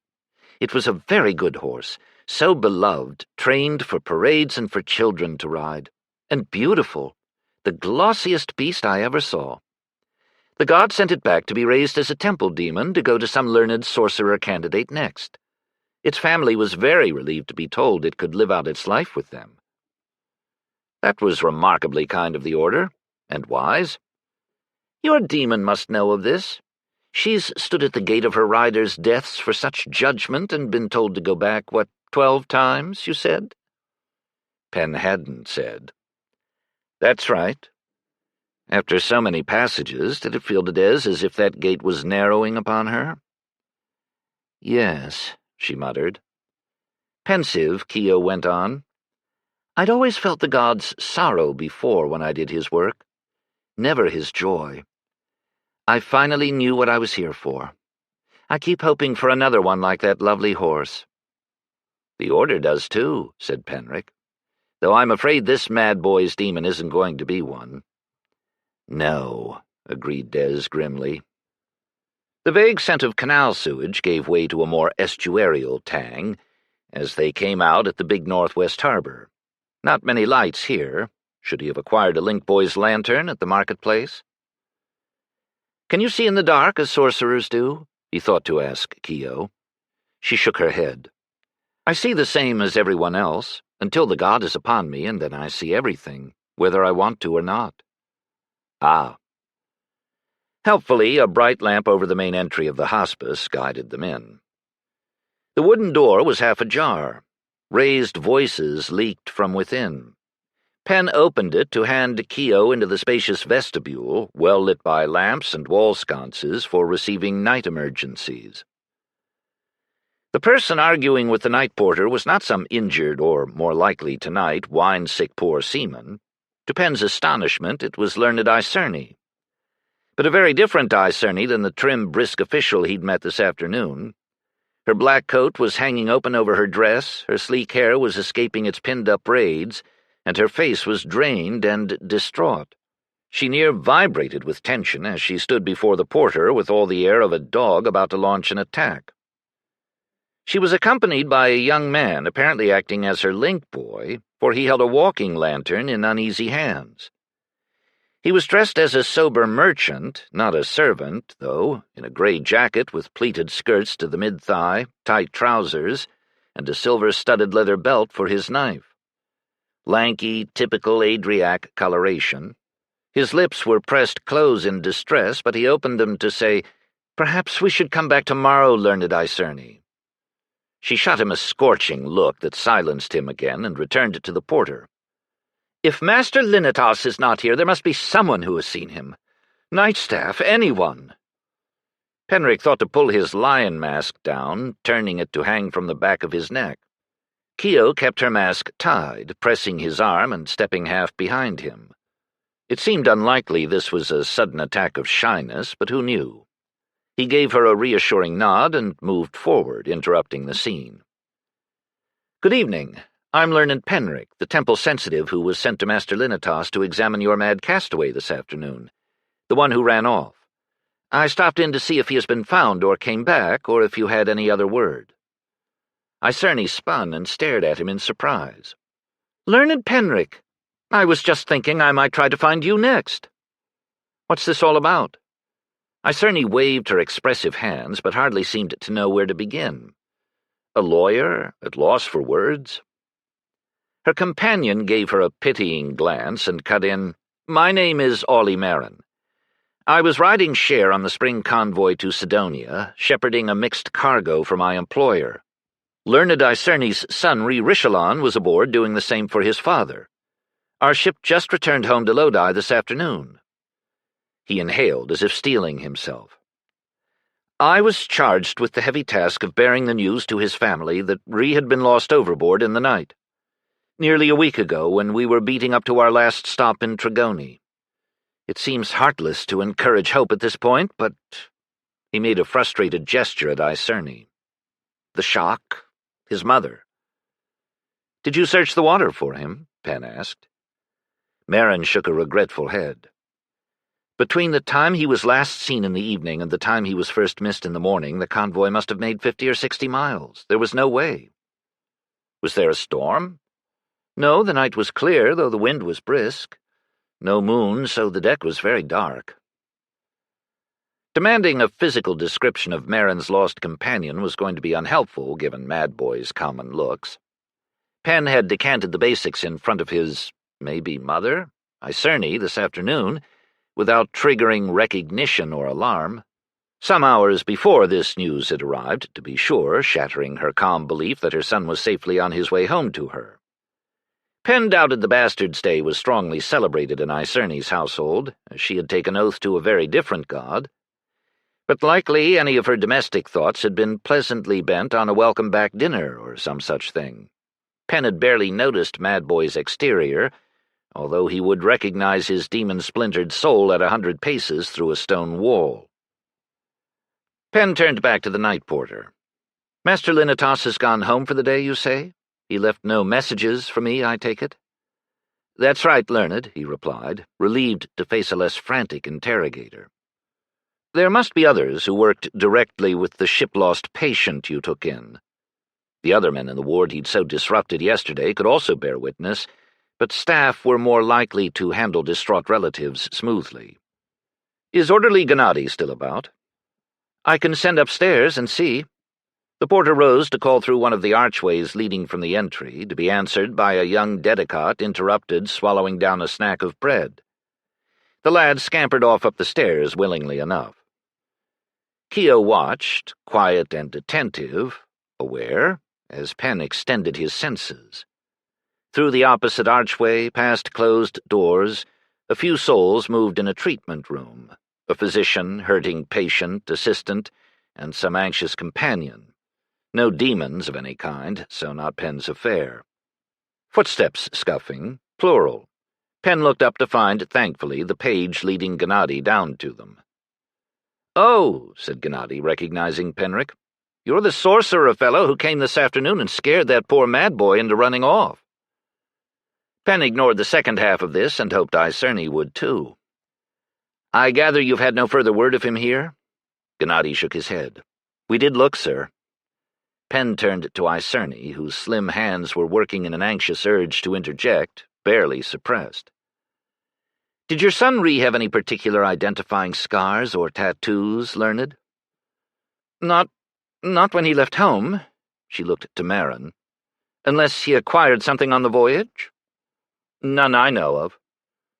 "What about clothing?" asked Keo, winning a curious glance from Marin, who had barely given notice to her till now. Mad Boy had been dressed in, a clean but worn shirt and trews with the look of the charity cast-offs hospices reused for their patients. Penn asked, "He must have been wearing something when the fishermen brought him in, yes?" "Not much," said Gennady, "but what the sea left you're welcome to examine to be sure." He was looking in puzzlement at Icerne, so Penn put in, "Learned Icerne here may be your patient's mother. She should see them." Although if Mad Boy had been wearing newer garments when he went overboard, that wasn't going to help either. Gennady extracted a key from the porter, picked up a lamp, and motioned them through the left archway. The 4 visitors shuffled awkwardly after him, Keo again hanging back. Her silence masked a close listening, Penn thought. Down the corridor, Gennady unlocked a door to what proved a small storage room, lined with shelving of plain sanded boards holding a miscellany of clothing and other possessions parted from their original owners. He set the lamp on the plank table in the middle and counted down the shelves. "I think we put them... here." He turned back with a scant pile of cloth and leather smelling of sea damp and dumped them out. Icerne's companion stood back looking sick, but she dove upon them, hands rapidly sorting. She bit her lip, scowling in disappointment at an anonymous torn pair of trousers, a plain leather belt, the shreds of a shirt, and one stiff, rank sock.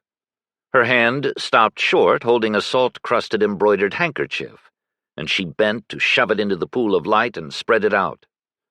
This was his. This was Ree's. "Are you sure, ma'am?" asked the orderly. His even tone spoke of due care stemming from experience with upset relatives rather than disbelief.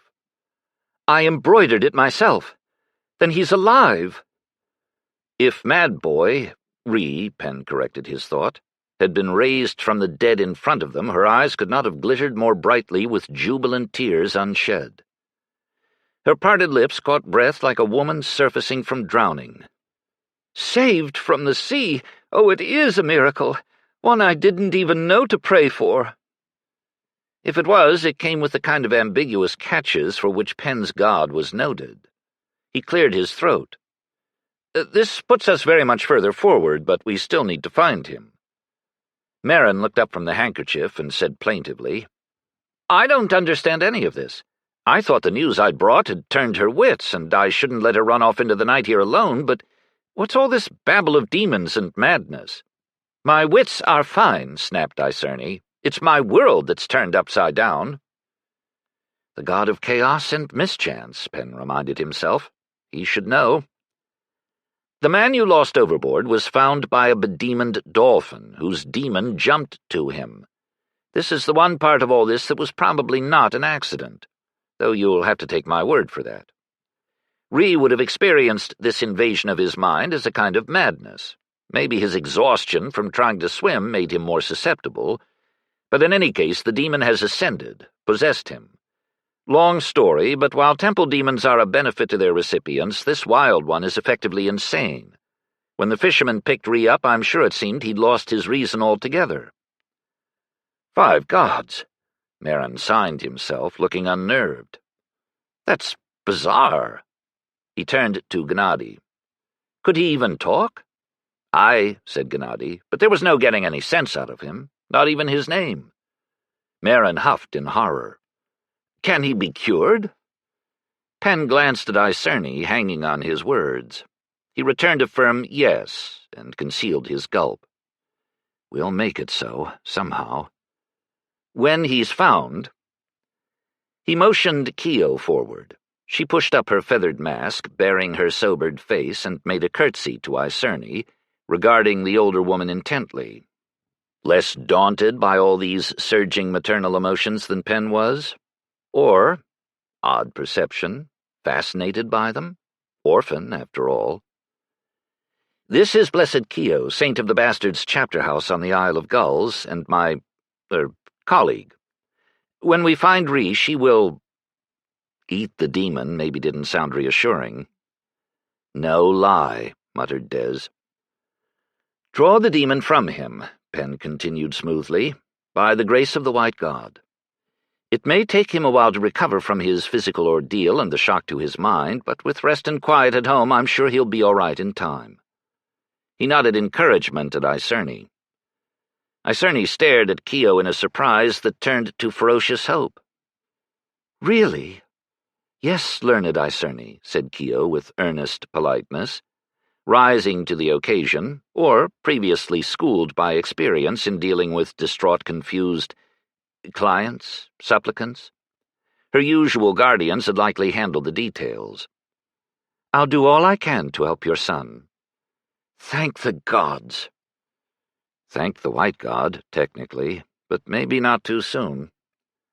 "I'll help you search," Marin volunteered. He grimaced in guilt. "In exchange for the search I did not insist upon a week ago at sea." "I as well," said Icerne, her chin rising in determination. Penrick did not need the parade, or even a link boy. He temporized.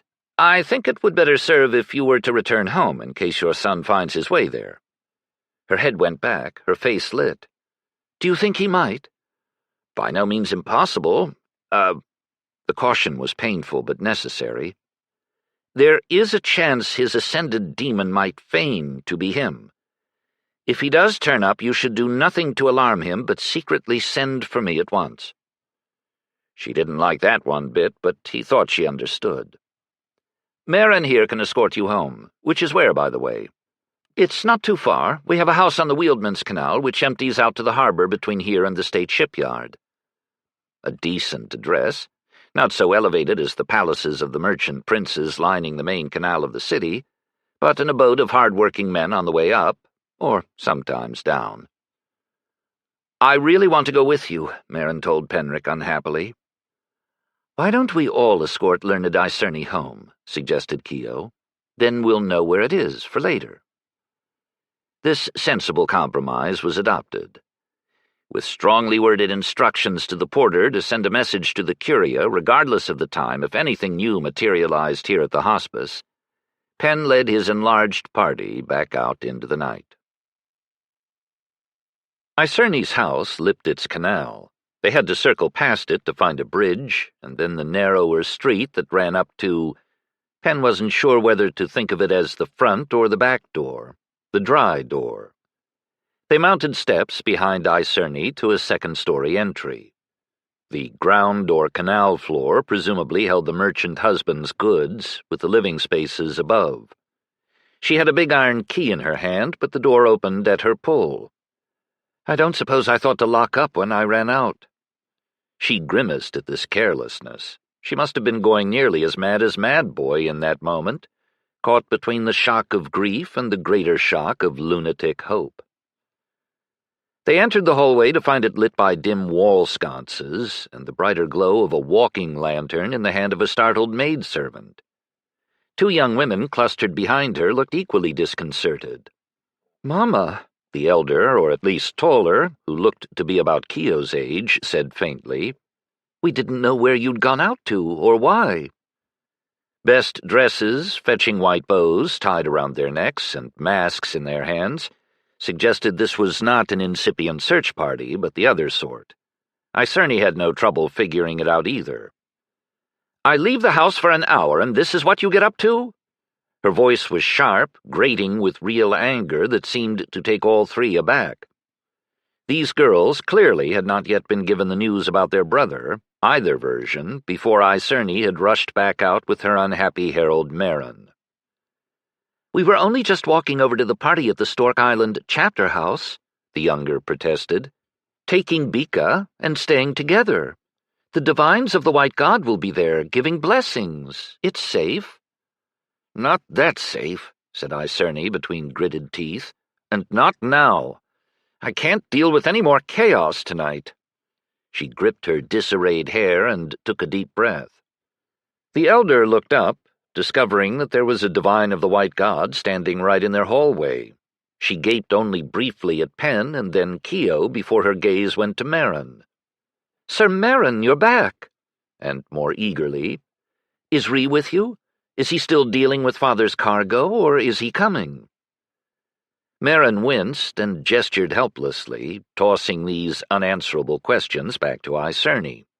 He did produce a pained smile for the sisters. "Laniel, Lepia, listen." Icerne's serious, strained voice caught both their attentions, their naughty excitement beginning to be quelled by unease. "Your brother is—" She faltered on the complexities, retreating to "very ill." The elder, Laniel, gasped. "Where is he? Isn't someone bringing him home?" As all pleasure fled from her face, Penn could mark her wondering if "very ill" was a euphemism for dead. Marin, with a glance at their hostess, cut in before Penn could. "He took a blow to the head from a crane as we were starting to unload. It seems to have scattered his wits. I think he might have been hallucinating because he grew very frightened and didn't seem to recognize us. He ran off into the town, and now we're looking for him." "That's impressively glib," murmured Des. "Merchant, I suppose he had to learn to think on his feet." The tale did cover the essentials of the situation, erased of the uncanny and softened for the ears of the innocent. "True, but their mother should have been the one to make that choice," said Des. He did take his cue from her lead-in. Icerne's hands closed and opened in frustrated acceptance of this unasked-for aid. "I'll be waiting up for news, or in case he comes back here," she told the girls. "You two go to your beds and stay there." A scowl at the maid Bika promised there would be another follow-up in her direction later. With the perilousness of their brother's condition and their mother's upset impressed upon them, the sisters' mouths closed on mutiny, their shoulders slumping. "I'm going out to search for him," Marin told both sisters, though his tense smile seemed aimed especially at Laniel. "Even the temple is lending us its aid, with learned Penric here." He nodded in Penn's direction. Laniel touched her mouth, forming an O at this explanation of their more baffling visitors.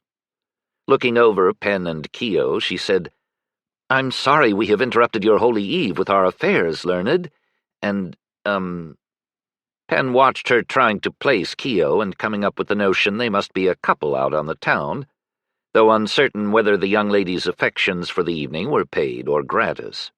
She settled on, "Miss, but please help Sir Marin all you may." An attempt to straighten out this misconception of Penn's chain of command was not worth the delay, given the saint was merely smiling below her mask. She granted the other girls a friendly nod, returned with slight confusion. Lepia put in, "But where could he have gone, hurt like that?" "Not far, we hope," Marin told her. "With luck, we should have word by the time you wake in the morning." Her face scrunched in her effort to imagine where her injured brother might try to den up. Penn would have liked to tax both sisters for ideas, given they'd probably know, not more, but different things of their sibling than even their mother did. Marin, since he was colleague, peer, and apparently family friend of Rhee's, would possess yet another set. But Icerne, reaching the limits of what Penn suspected was long patience, sternly drove the sisters up the stairs under the questionable supervision of their maid. Keo watched them ascend, her expression curiously covetous. A mother's chiding was still caring of a sort. Surely a saint was not subject to envy? As their steps echoed away, Icerne turned back to the entry hall, scrubbing her hands over her face as if to drive out numbness.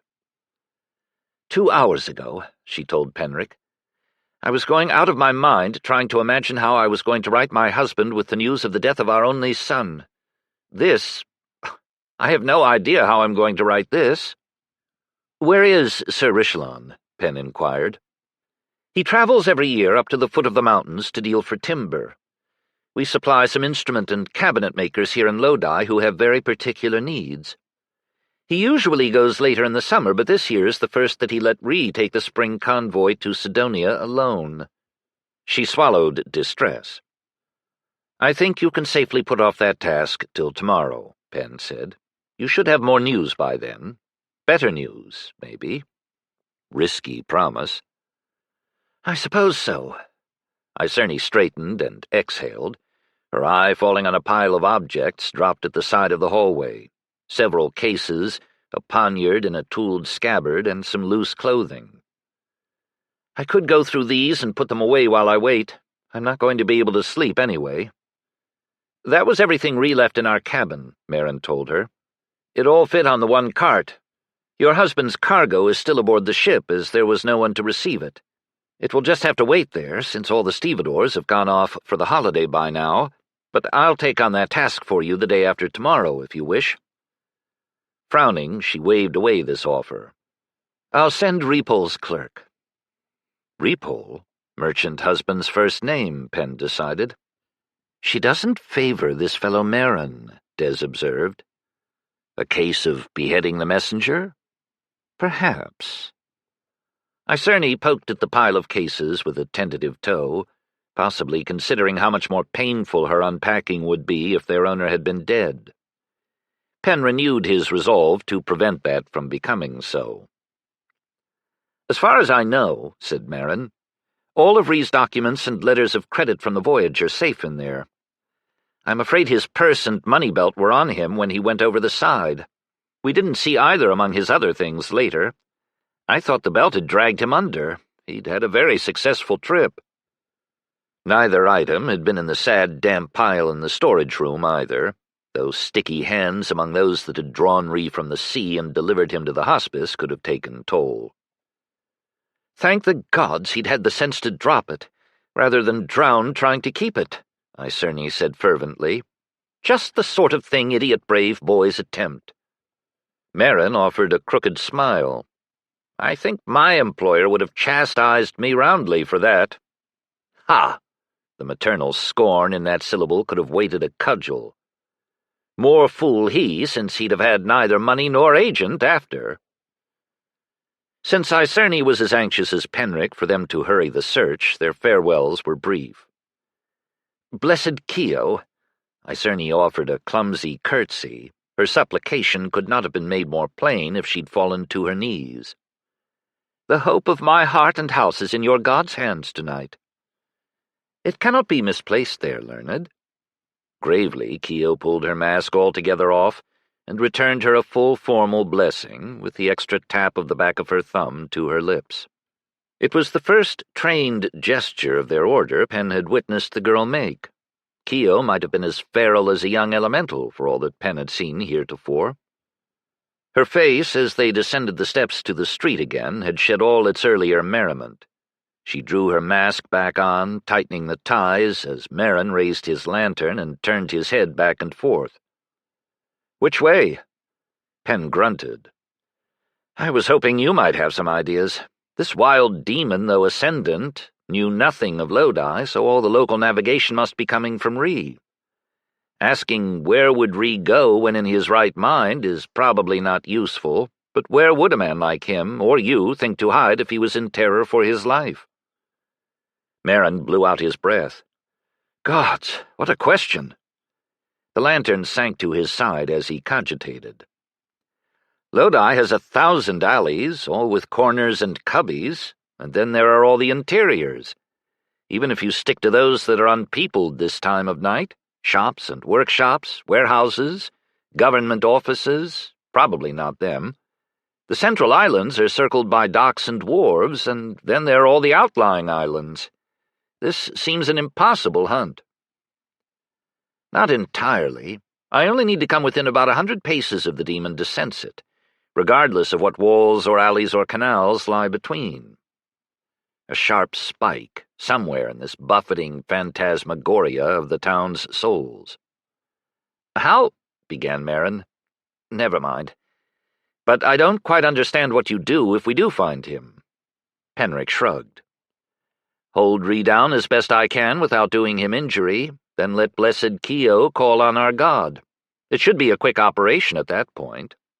I pray." "Will he be all right after that?" "Exhausted, I'm sure.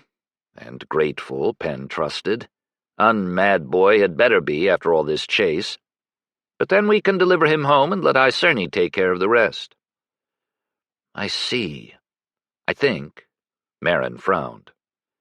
"It sounds as if Ree was hard battered by his ordeal in the sea, and the gods know what misadventures he's met since he escaped from the hospice.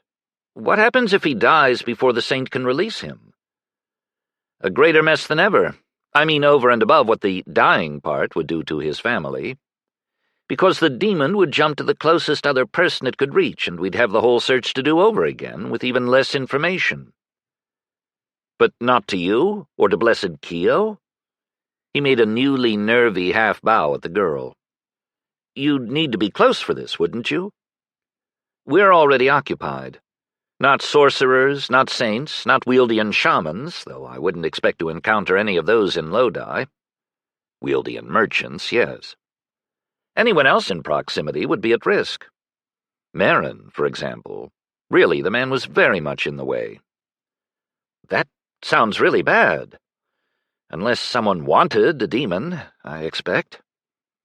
His glance lingered, wondering, on Penn's shoulder braids. "No one would want this demon," Penn assured him. "Most certainly not the temple. Even though it would then be taking an imprint of Ree's memories with it over top, it's still far too crazed to be tamed for any use." Merrin looked properly aghast, thinking this through. "Wait, it would remember Ree?" "The next person it jumped to would. Think of it as like having the ghosts of all its prior possessors haunt your head, although that isn't theologically precise." He added, "and talking to you." "You needn't sound so put upon," sniffed Des. "You enjoy our company." "You still took some getting used to, the 10 of you." "Do these ghosts remember their deaths?" "Vividly." Merrin's shoulders twitched in a cringe. "That sounds horrifying." "One grows used to it." His thick brows drew in. "Why don't demons go on forever?" "Saints, and other accidents, there is attrition. Fortunately, or we'd all be up to our necks in them. Instead of just my neck. That said, some can live a very long time if they're carefully husbanded by my order. My demon Desdemona is over 200 years old." Merrin's expression hovered between impressed and appalled. "2 directions, right or left," Keo prodded. "Pick one." She glanced back up the steps, her mouth pursing. "Needless delay seems much too cruel right now." "Aye," agreed Des. and Penn was reminded that 6 of her riders had been mothers. He wondered if any of them had lost children. In 2 centuries, we outlived all of them, in a sense. Oh, I'd never quite thought that through. Even now, we do not speak of that. I see.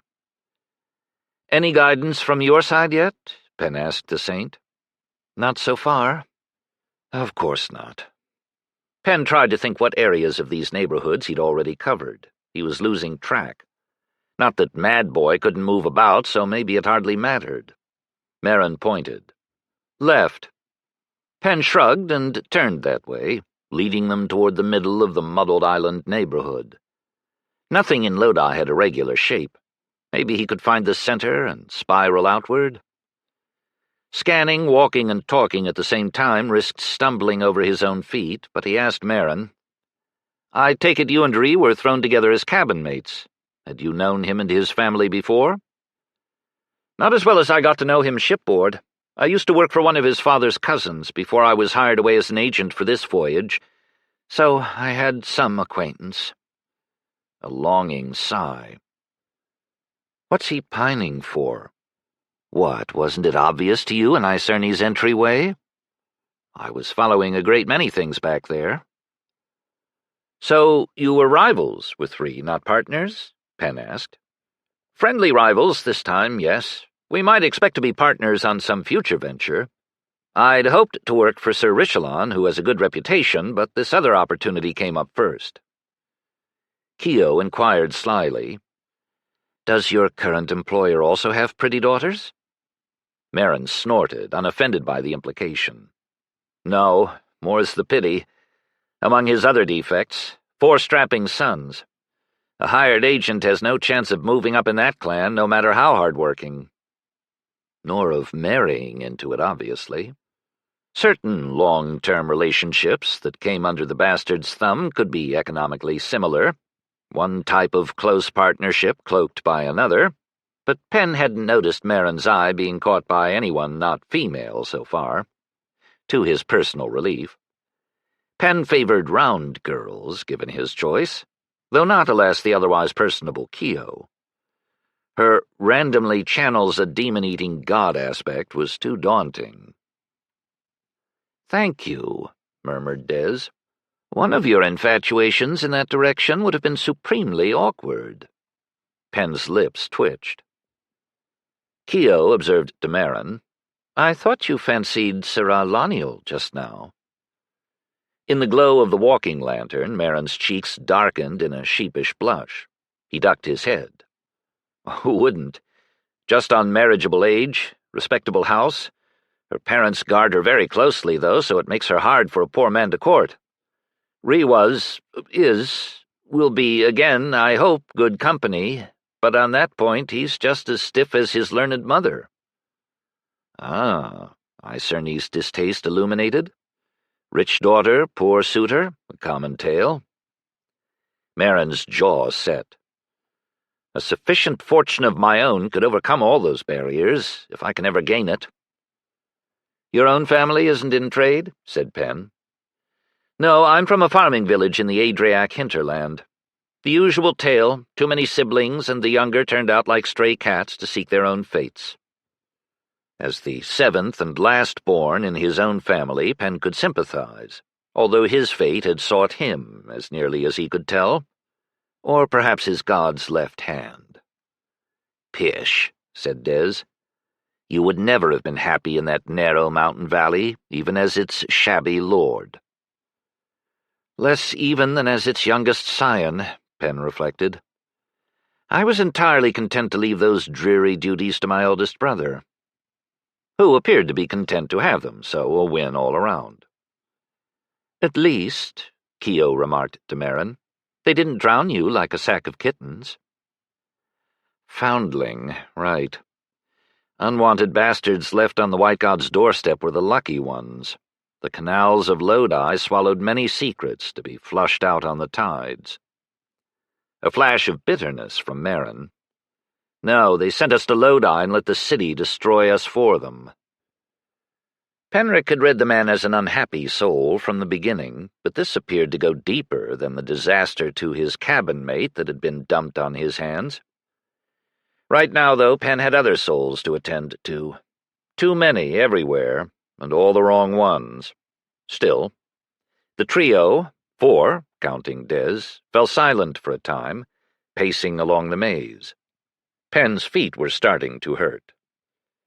The alleys grew quieter as people with duties tomorrow, religious or otherwise, drew in for the night. Though Lodi's prostitutes did not seem to be taking their holiday off, they passed a few such squeezed into dark niches, actively pursuing their trade. Penn shifted Keo to his other side, but she seemed neither shocked nor afraid. "Of course not," she murmured at his anxious query. "Those boys are too busy jumping their ladies to jump us. It's the unattached bravos you have to watch out for." "Shrewd girl," Des approved. Keo glanced over her shoulder at the lewd noises fading in the shadows and remarked, "Those poor street whores are not so valued by the city.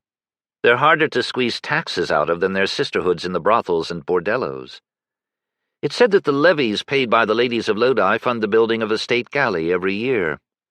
I think those ships should be named for famous courtesans, but they keep naming them after boring old men instead." Penn was surprised into a bark of laughter, imagining an imposing warship named Mira of Lodi gliding over the waves.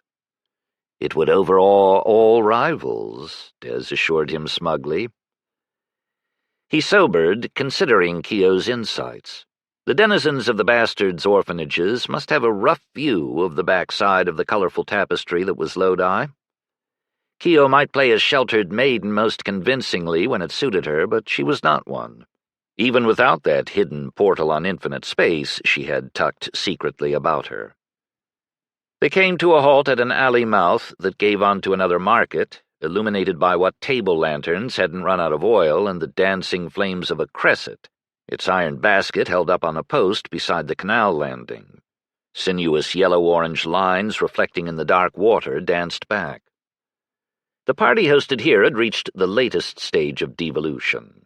Families gone, young and unattached older men getting drunk, drunker, or drunkest, throwing up or pissing into the canal, loud verbal fights with each other edging toward brawls. Those women yet present, some of them as drunk as their partners, were either plying their trade or else just being very bawdy. Penn would have been content to edge around this mob, but Keo raised her chin and sniffed the lack of breeze. "Ooh, that fellow still has meat sticks for sale. Let's get some. We can eat them as we walk on and not need to stop." One of the last remaining vendors, apart from the wine booth, supervised an iron basin of coals on a tripod, topped with a grill where he turned sizzling skewers. Their smoke might be the only appetizing smell left curling through the damp midnight air. Penn's suddenly watering mouth reminded him that they hadn't eaten for hours, and they would both need their strength when they caught up with Mad Boy. Feed the saint was certainly part of his temple duties tonight, eh? He waved an amiable assent to Keo and threaded his way toward the enticing tripod, where he had to wait for the preceding customers. "Wear cut-purse," murmured Des. This square, being demon-free, Penn had gratefully eased Des's extended senses, but he flared them a little now. The back of his neck crawled in expectation of a very sharp knife slicing the cord of his purse in preparation for some drunken-seeming collision later where he would be relieved of it. But to his astonishment the hand rose to his shoulder blades. A butterfly landing upon him would have had no more weight. Penn was so boggled he almost gave the man another few seconds just to see if he would succeed in his delicate unpinning operation. He was fairly certain the answer was yes. Sadly, no. Penn reached up, seized the pickpocket's wrist, and turned in one smooth motion, yanking the man forward. A reach, a sorcerer-physician's precise twist to the axillary nerve, not hard enough to snap it, but enough to leave the whole arm limp and stinging. Was this a dare or a death wish? Penn breathed in the man's ear. "Dare," he squeaked. Pardon, learned sir, just a prank. Forgiveness on our God's day."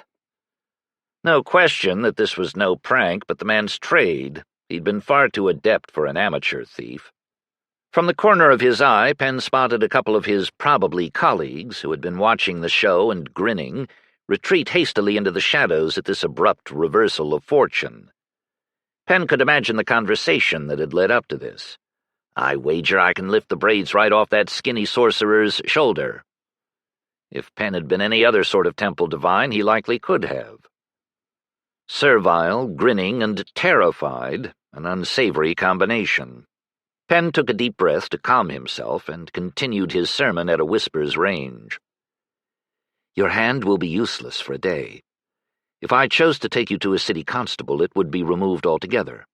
Consider this foretaste a God-given chance to pray and reflect on your poor choice of callings. Some craft where your fifth mistake won't result in your hand being amputated would be good. You have skill. Use it for better ends." Penn released his assailant-turned-victim, who backed away, bobbing bows and babbling apologies, until he could turn and scamper. Penn sighed. "Do you think my homily will take, Des?" "Hard to say. Impressive try, though." Demonic amusement.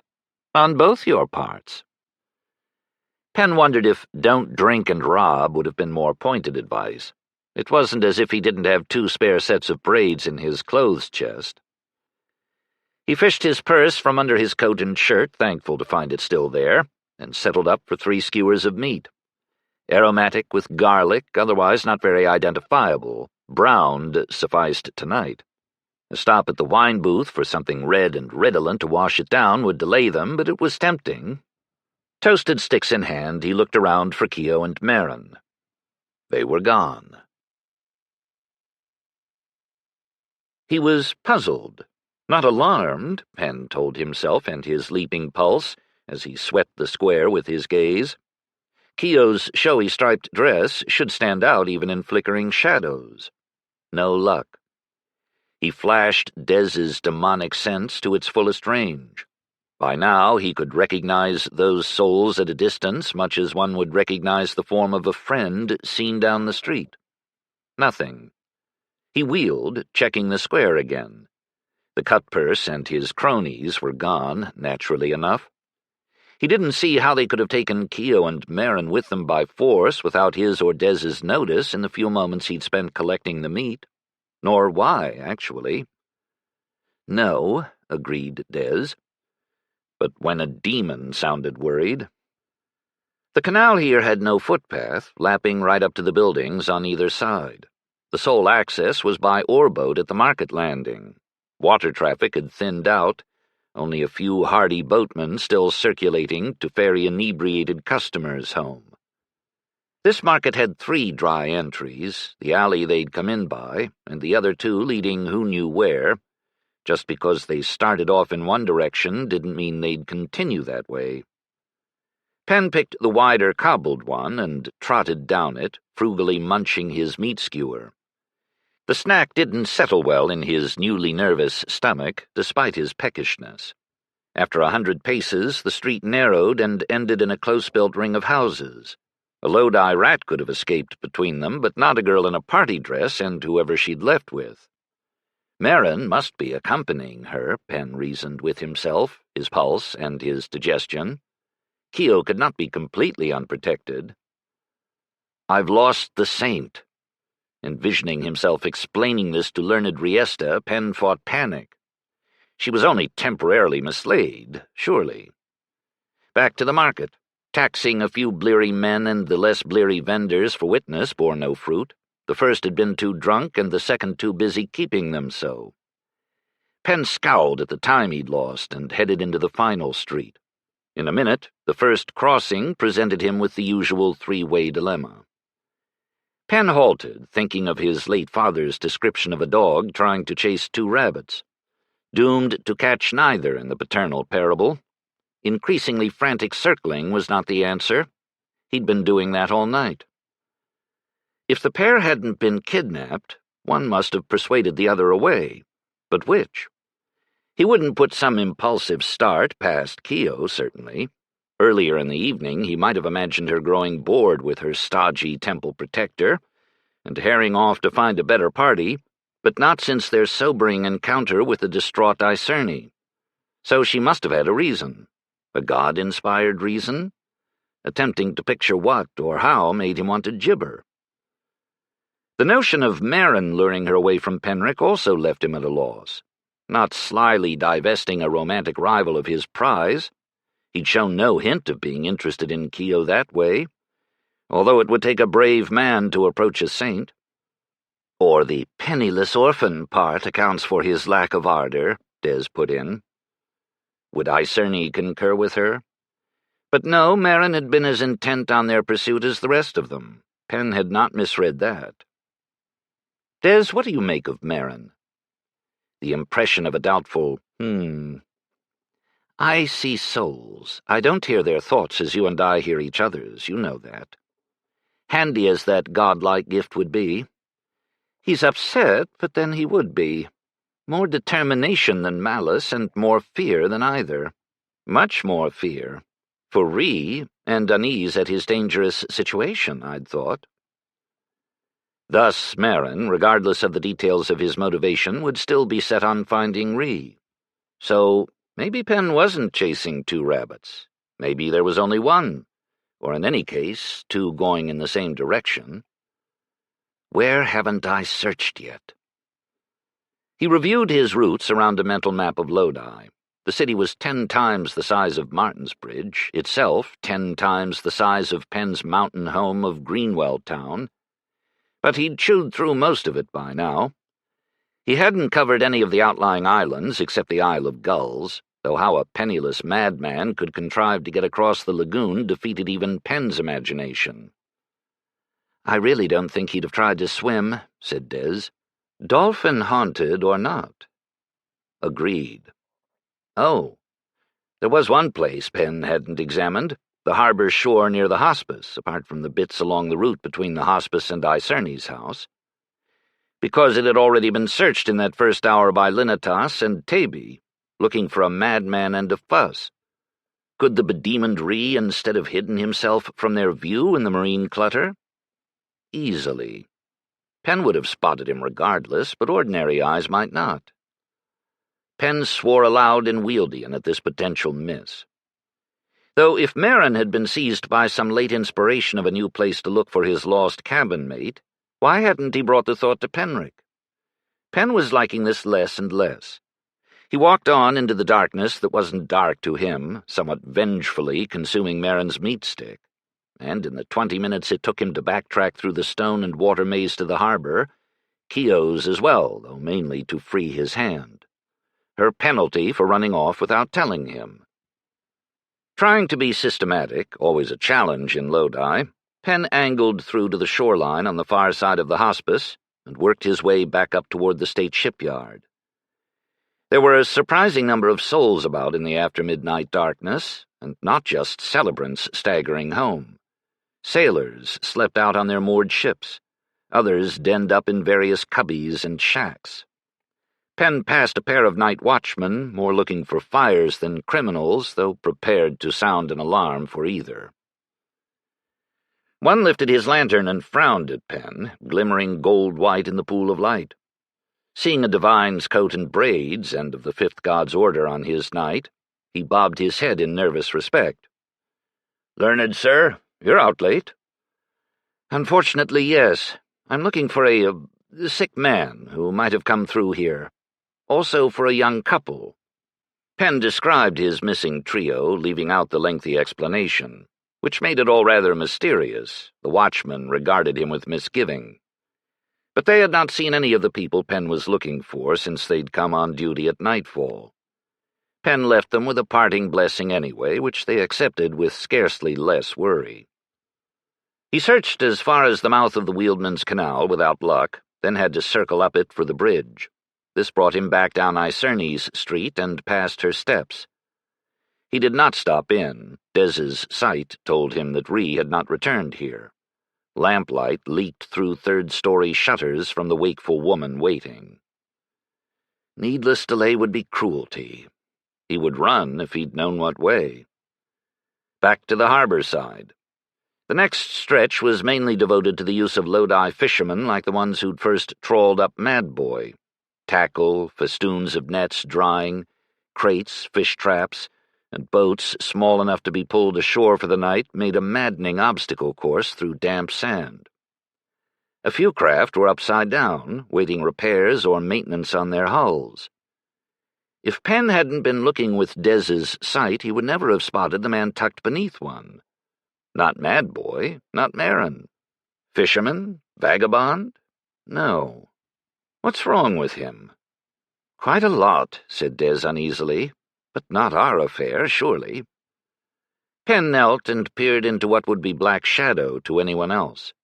The fellow breathing in stertorous gasps was neither sleeping nor drunk. He'd taken a plank to the head, crawled under there himself, or been rolled in. Robbed? Comprehensively, murmured Dez. He was wearing nothing but his drawers. He might be in his 20s, sailor or merchant or anything, but he didn't look starveling, so probably not a street beggar. Penn didn't wonder who would rob a beggar, since the answer was anyone with fewer possessions and more desperation. Wanting clothes, in this case, and a purse? Penn set his teeth, got a grip on clammy ankles, and dragged the fellow out from under the downturned oarboat. His dark hair was clotted with blood, mostly dry. So the injury suffered about 2 hours ago? The profusely bleeding scalp wound had been superficial, the concussion less so. His skull was not fractured, though, and the bleeding seemed to be confined to the outside, fortunately. Penn could afford a strong dose of general uphill magic against the shock, brain bruising, and blood loss at no more cost than the life of one of the harbor rats, which were ready to hand, skulking in the shadows. It was a wonder none had taken a nibble of the fellow so far. Penn drew breath and called up this most practiced basic healing skill, trying hard not to think of all the grievous times it had failed him. He wasn't doing this anymore, so why was he doing this? Dez made her silence a dry enough comment. Penn quelled the shiver of raw mortal memories as order passed out through his hands into the hurting body, trading for slightly greater disorder flowing up into him. His patient, foundling, emitted a groan. Penn searched around for a splinter of wood, stuck it upright in the sand, and set it alight with a touch. This makeshift candle wouldn't last long, but it didn't need to. When the fellow pried open his sticky eyelids, he would be able to see more than a threatening silhouette looming over him. He stretched his jaw, raised a hand to his head. A gleam of dark eyes at last shone up. They widened at Penn. "Am I dead?" the man croaked. He might have been by morning if the rats had found him.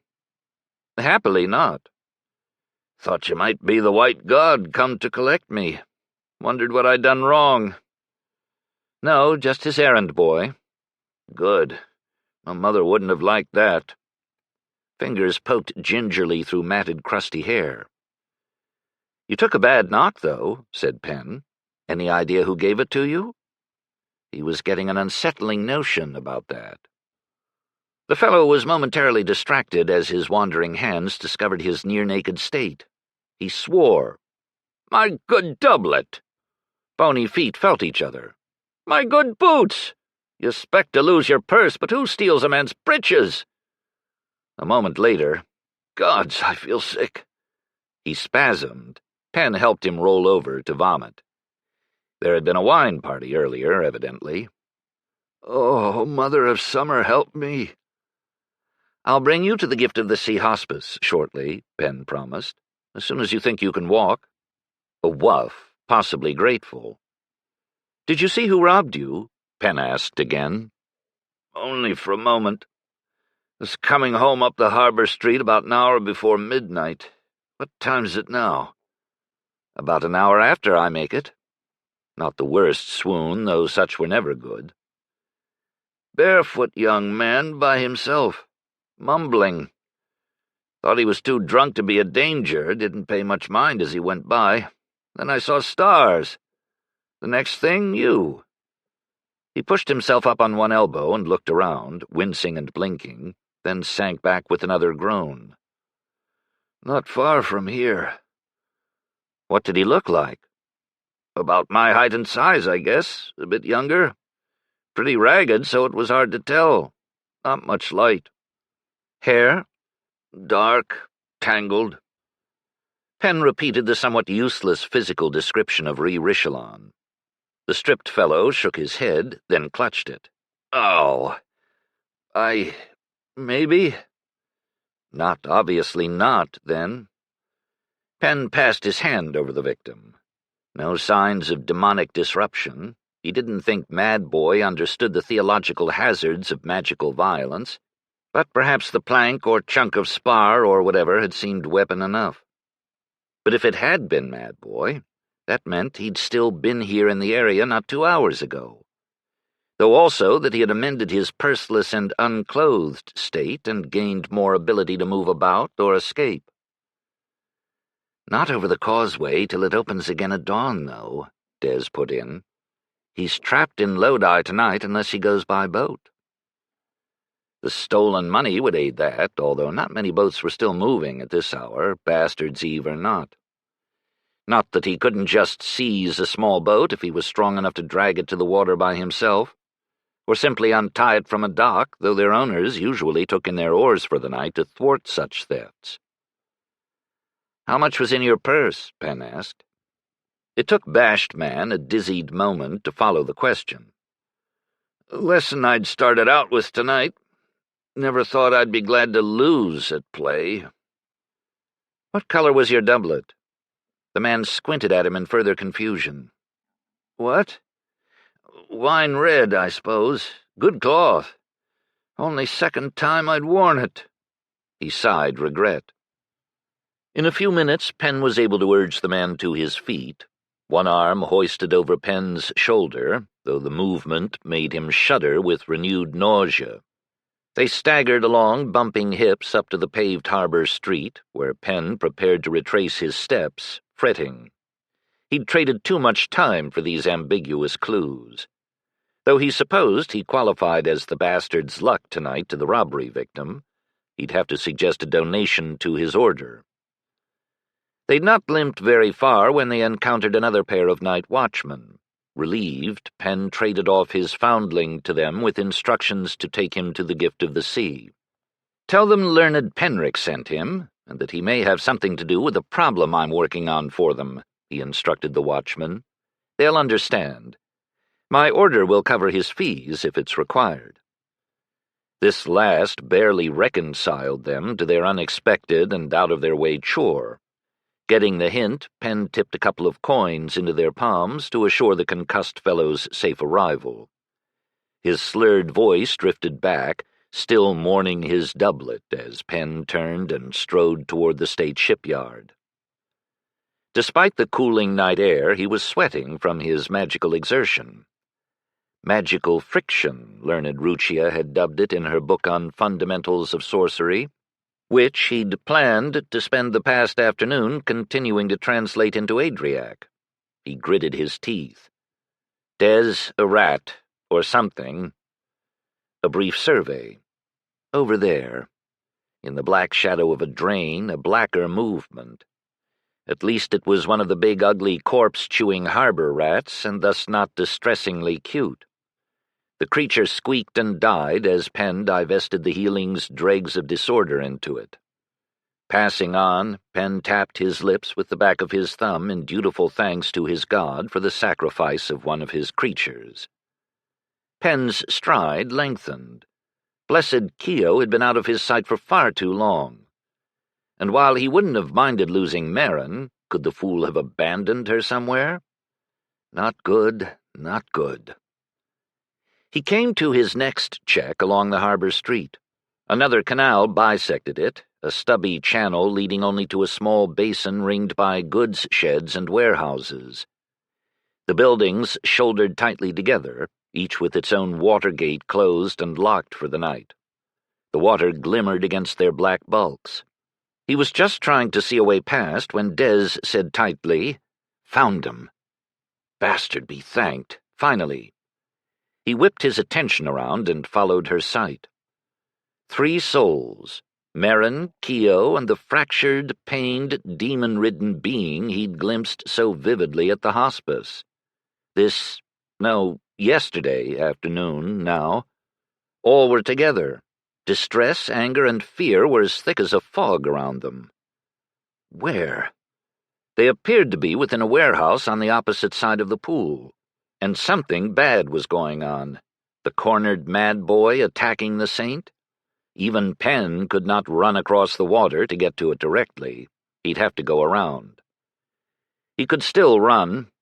Expecting the road to ring it for access on the dry side, he snarled in frustration to find it led on into the city instead.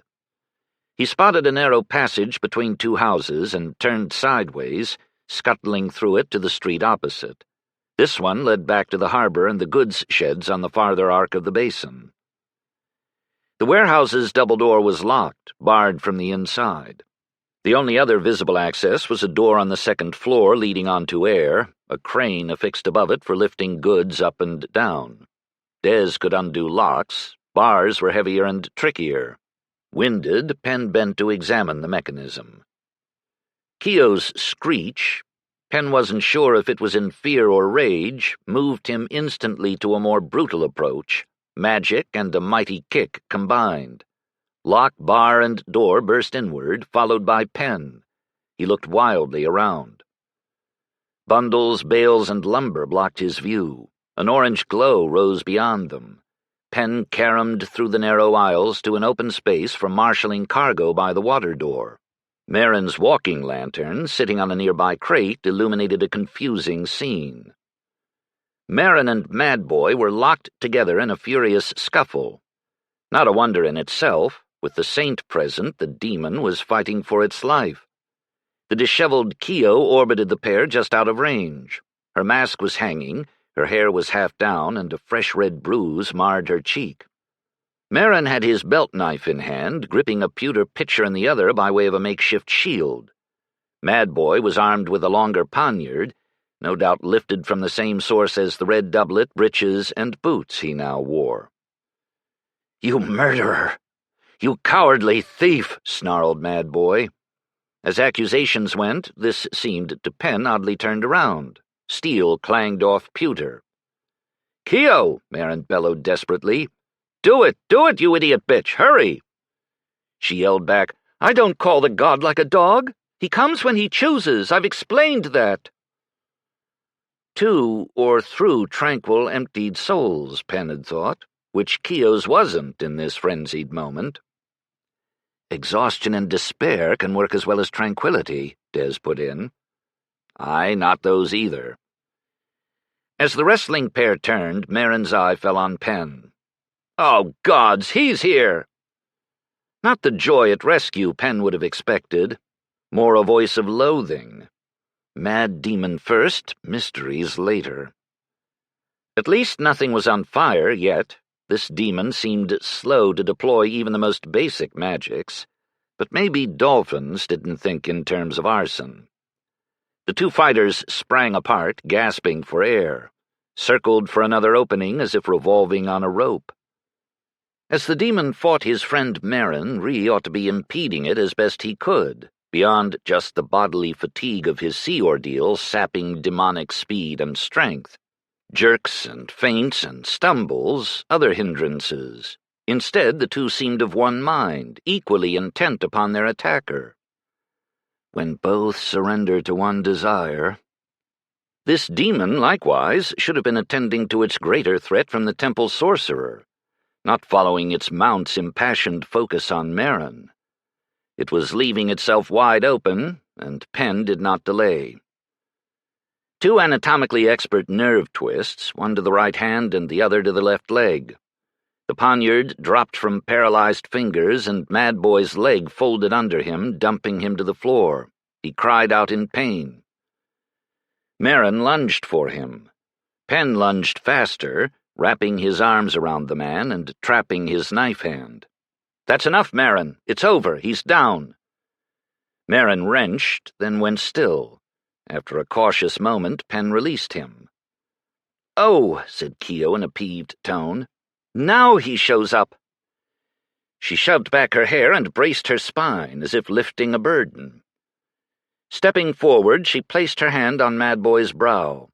Pen could track the arrival of the god by the departure of Des, who, with no other escape, curled into a tight, terrified ball inside him. He granted her the retreat, but he wished she wouldn't take most of her perceptions and all of her powers along, leaving Pen disarmed of his magics. Keo took a deep breath, opened her mouth, and gulped. Pen had just enough sight left to feel the demon being drawn out of Ree and into her, and onto the god in a hideous, frantic, spiky stream. Madboy's anguished howl ran down abruptly as his possessor was torn from him, turning into Ree's very human groan. "Ugh," choked Keo. "That's a bad one. Just awful." She swallowed and swallowed again, as if trying not to throw up. With all the hours and sweat and shoe leather spent getting blessed Keo into position for this confrontation, the actual miracle, Pen conceded, was the work of a moment. Miracle, murder, putting to dissolution, he supposed. The saint was an executioner who wasn't getting this bastard's day off.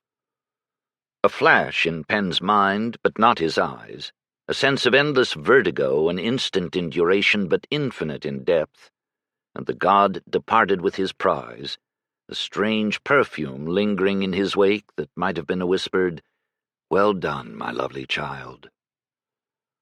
Pen wasn't sure. It hadn't been to his address.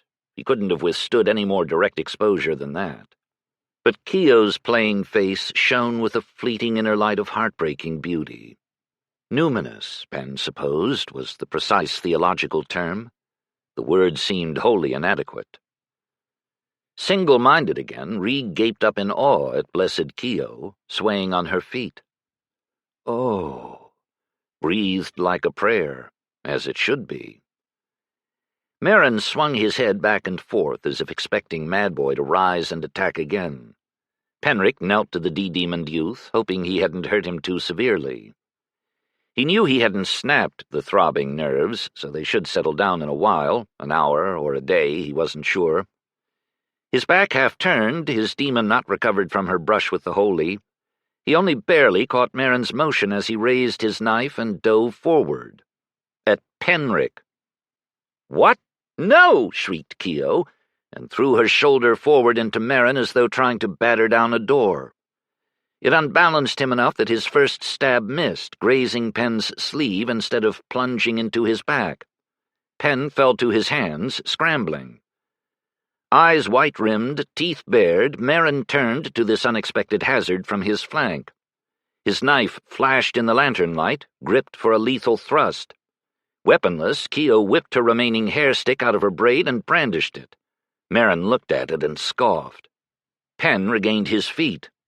"Des, blast it! What are you doing, you lunatic?" he yelled at Merrin. Was the man overcome by some blinding battle frenzy, unable to tell friend from foe? He seemed to have gone wilder than Madboy. "This fight is over." He started forward to again restrain him. "Not nearly," Merrin gasped, and lunged once more at Penrick. Pen had only his own speed to evade the blade, and maybe he'd been sitting in libraries too much lately. Whereupon both combatants discovered that a thin, 6-inch-long steel rod, with the full weight of an angry young woman behind it, had quite enough power to go completely through a man's upper arm and tack it to his torso. Unsharpened point or not. Merrin yowled and dropped his knife, clawing at the glittering glass knob with his other hand. Keo yelped and retreated as Merrin staggered and swung his free arm viciously at her. At last, Des's powers flooded back into Penrick. Pen reached out with her magics and twisted both of Merrin's sciatic nerves just to be sure. As excruciating agony seized his legs, he flopped to the floor, screaming. "You're late," Pen panted to his demon. "Sorry." "What?" Penrick began, but doubted he could be heard over Merrin's cries echoing off the wooden rafters. He grimaced, bent forward, and touched the man's throat, then had to reach again as he thrashed away. Paralyzing the vocal cords without blocking breath was a delicate task that he wouldn't have dared from any greater distance. The screaming didn't exactly stop, but it grew unvoiced, a wheezing series of gasps. "That's better," said Keogh in a shaken voice. "Yes," rasped Penn as his ears stopped ringing. He stood catching his breath and his scattered wits. "I'd wondered why I didn't like him." She touched the red mark on her face. Wait, was that the work of Mad Boy or Marin? "Until the god is upon me, and then I see everything," she'd said, and Penn believed her. What inner worlds had she just seen here? Penn turned to her, his eye taking in Ree as well, who was clumsily sitting up trying to work his numb hand. "But bastard's teeth, what was going on here? No, start with, why did you two run off from me at the marketplace?" He pointed one cautious toe at Marin, squirming and mouthing like a landed fish. "He suddenly said he'd guessed where Sir Richelon would be hiding," Keogh said, vexation coloring her voice. "Then he grabbed me." She rubbed her forearm. Penn scowled to see young bruises forming up in the pattern of fingerprints, and bundled me into an oarboat that had just pulled up to let off another passenger. He told the boatman to take us to the harbor.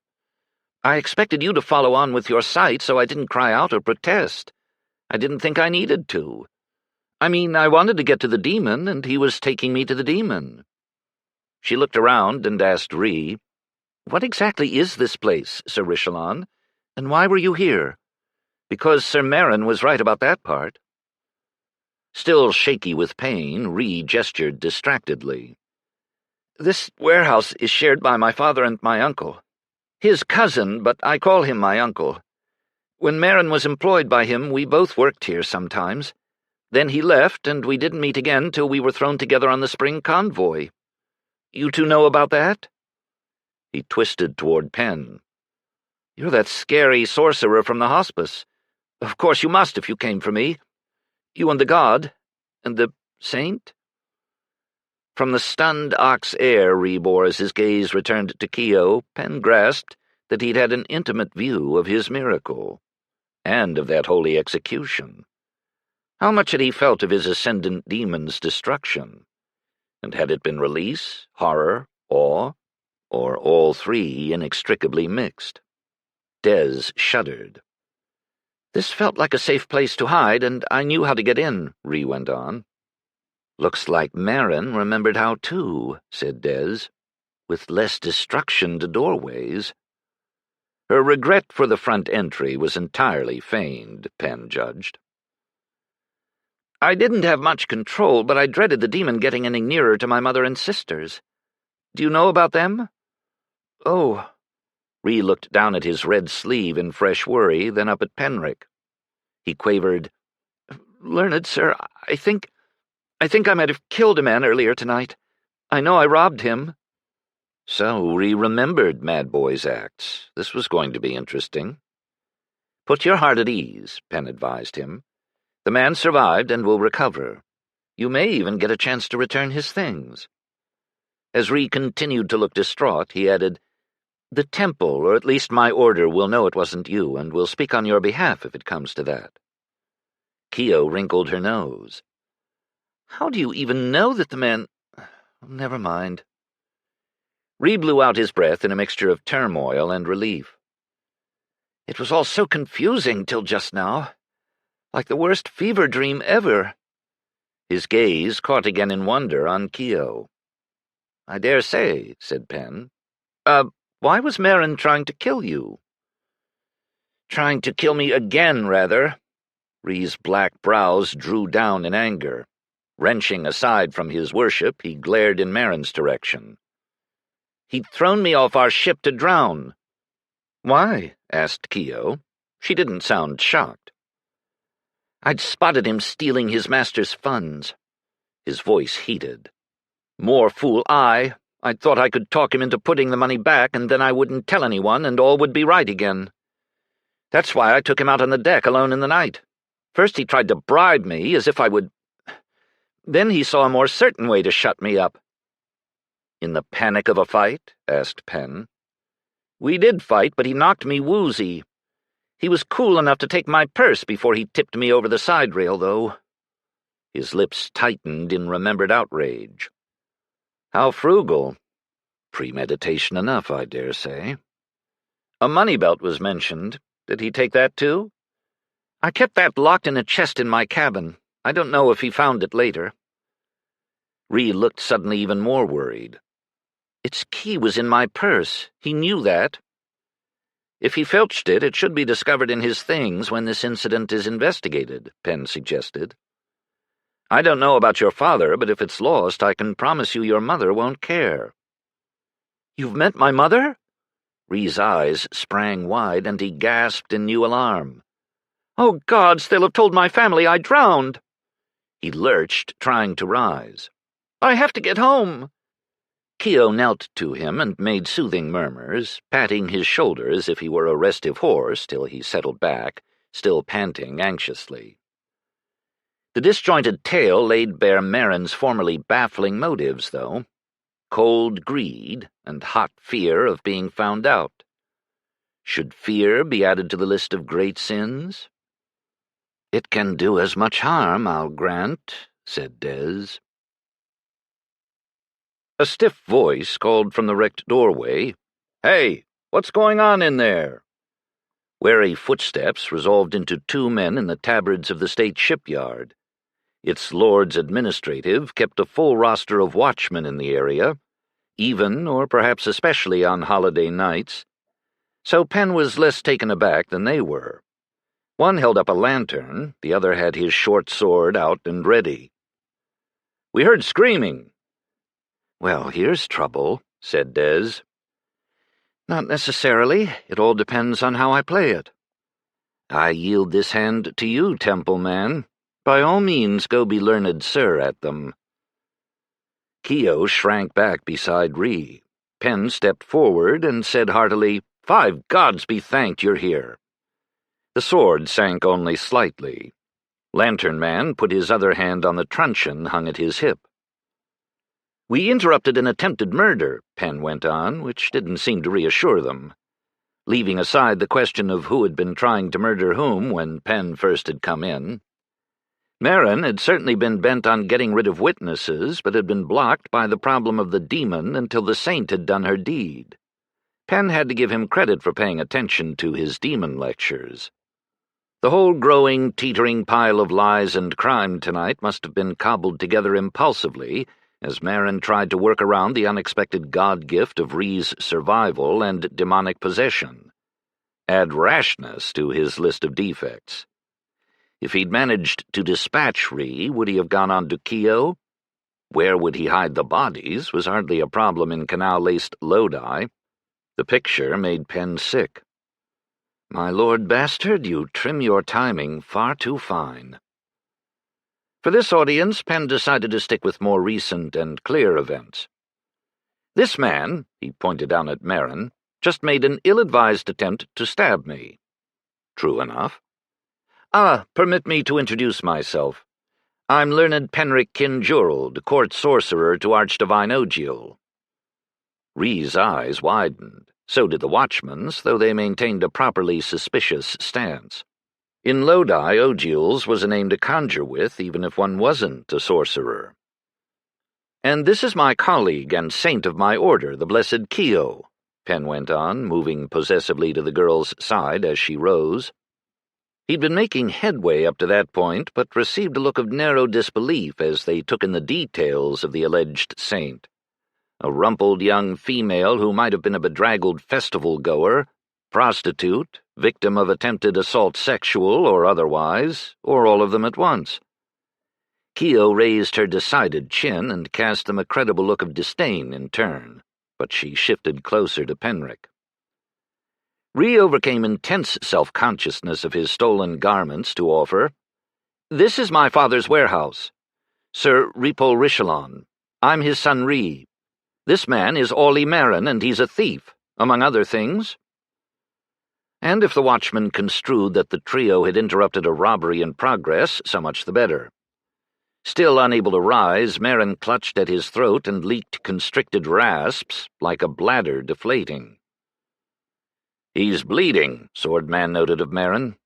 "Why can't he talk?" Not kneeling to help yet, he kept his eye on Penrick. "Sorcery," said Penrick truthfully, "which is also why he can't walk right now. I did mention he just tried to knife me. You'll have to fetch a couple of bearers. He'll recover on his own in a while. Take him to whatever you use for a lockup and keep him there till someone comes from the temple or the city tomorrow to make it all official."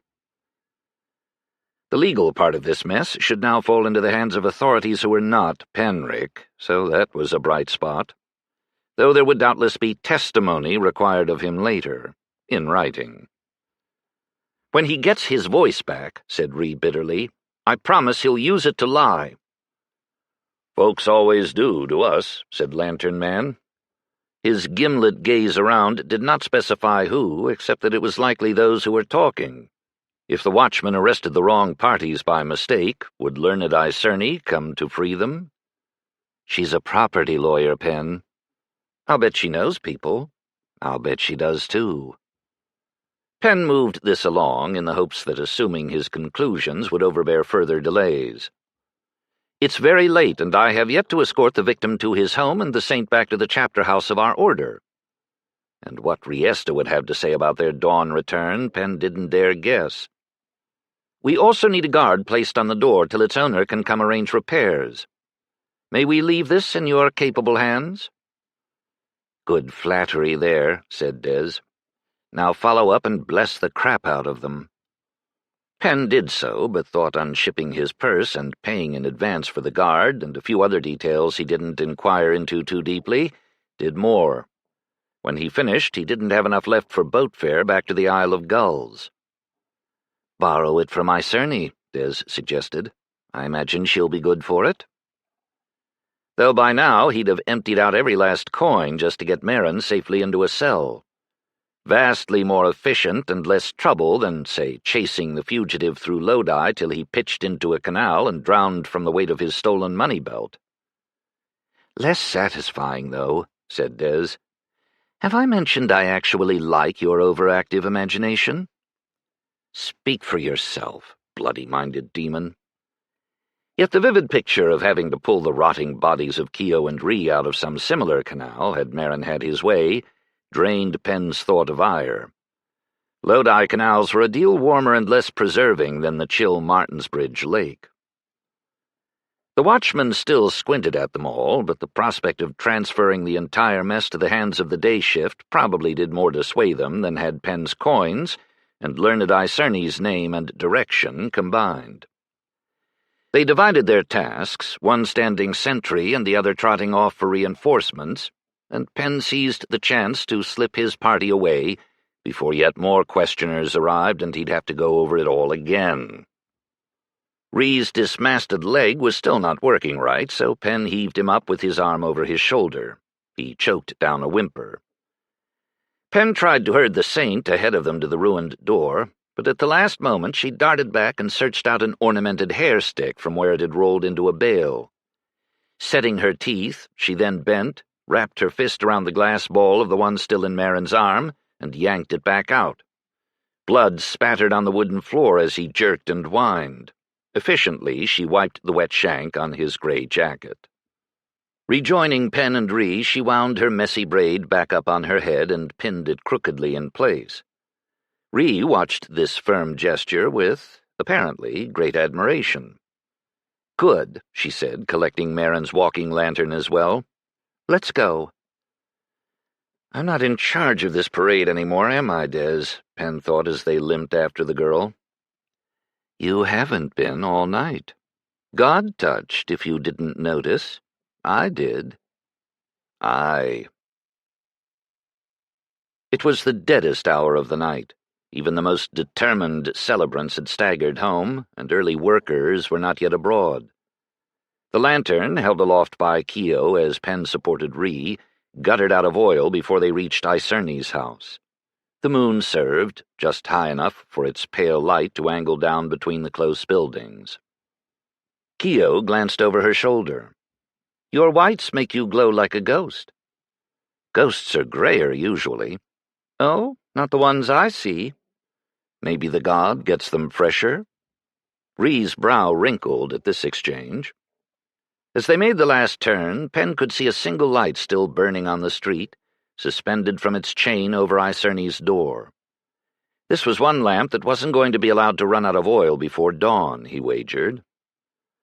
Up we go, he told Ree as they reached the steps, preparing to hoist, but Ree got more power out of his one working leg than Penn expected. His intent face lifted.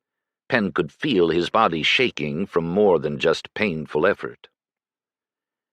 Rapid footfalls sounded from inside even as Penn raised his hand to the lion-faced door-knocker. He stepped back hastily before his second tap, lest they be bumped back down the steps as the door was flung wide. "Oh, 5 gods be thanked you're safe!" Penn staggered a bit as Icerne fell on them, or rather on Ree. For a moment she seemed to have 4 or 6 arms, not 2, as she alternated between hugging her son and inspecting him for injuries. Keogh's smile, as she watched this from the side, was secret, tender, and deeply pleased. "What's wrong with your right arm?" Icerne demanded, taking up Ree's limp hand. She drew back only a little when she finally thought to ask Penn, "Is he all right now?" Penn didn't think even the wild demon could have impeded this welcome home. "Yes, thanks to blessed Keogh and our God, he's all himself again." Icerne exhaled in vast relief. "I'm afraid the numbness in his arm and his leg is the doing of my sorcery, but we had to hold—" He probably shouldn't use the nickname Mad Boy in front of Ree's mother.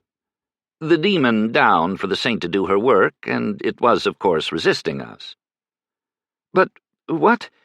But come in, all of you." She drew them into her hallway, casting a last look into the darkness. "Is Sir Merrin not with you?" "Not any more," said Penn. "Long story, which we'll get to in a bit." "Oh, good." She shut the door firmly and shot the bolt. Turning back to them, she said to Ree, "Should you lie down? Should I send for a physician? I made you food." "Learned Penrick has some skills as a physician," Keogh put in. "I don't think we need another tonight." Yes, and how much did she know about that? Another private aspect of himself Penn knew he had not discussed. Ree's few days at the Gift of the Sea helped the worst of his exposure and exhaustion. He could hardly have been delivered into more expert hands for that. The numbness should pass off in a while. Duration prudently unspecified. "Yes, but what exactly did you do to him?"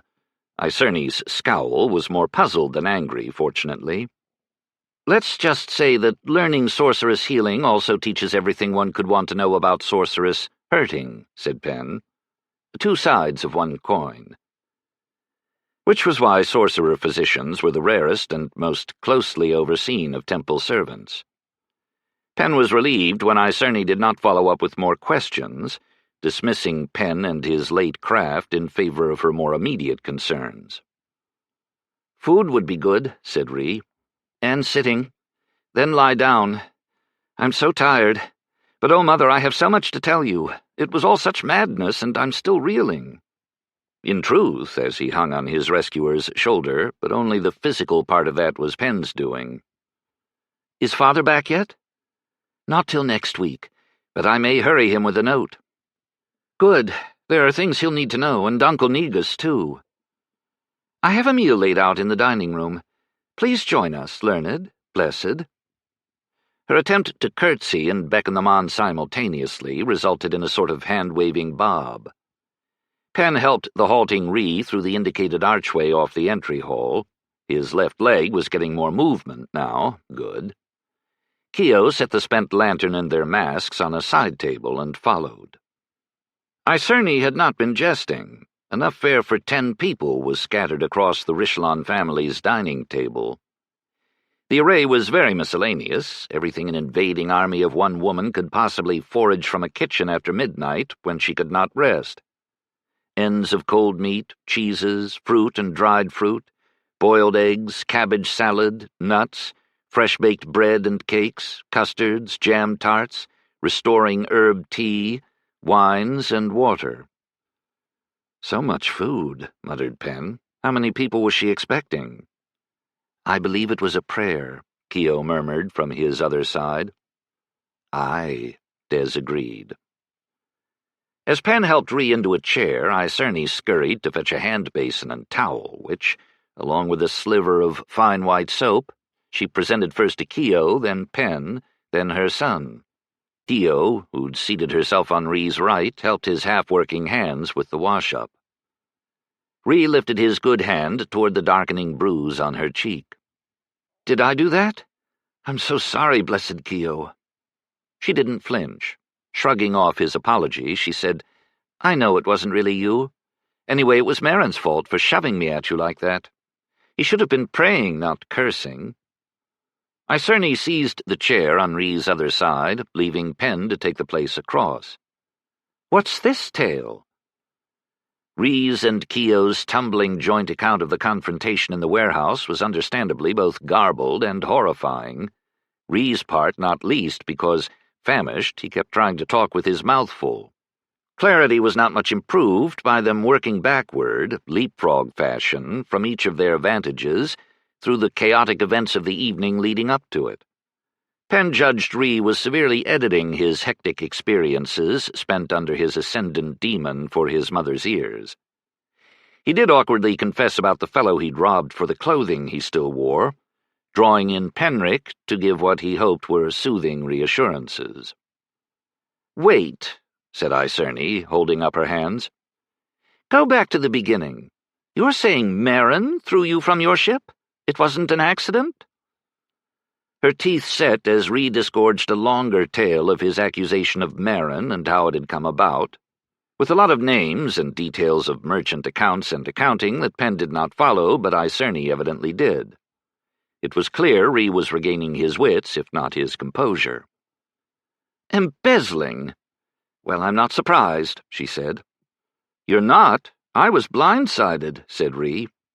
"Plainly, someone should have told you, but Maren was your Uncle Negus's man and problem, and so Repole kept out of it. Negus suspected sticky fingers back when Maren worked for him, but the losses all had other explanations, sly, I gathered, so he didn't think he could prove it in a law court. He solved his problem by recommending Maren on to one of his more bitter rivals, which I thought as nearly dubious as the original thefts, but I wasn't consulted." "I'd wondered why you didn't like him flattering Loniel. I'd thought it was because he was too poor."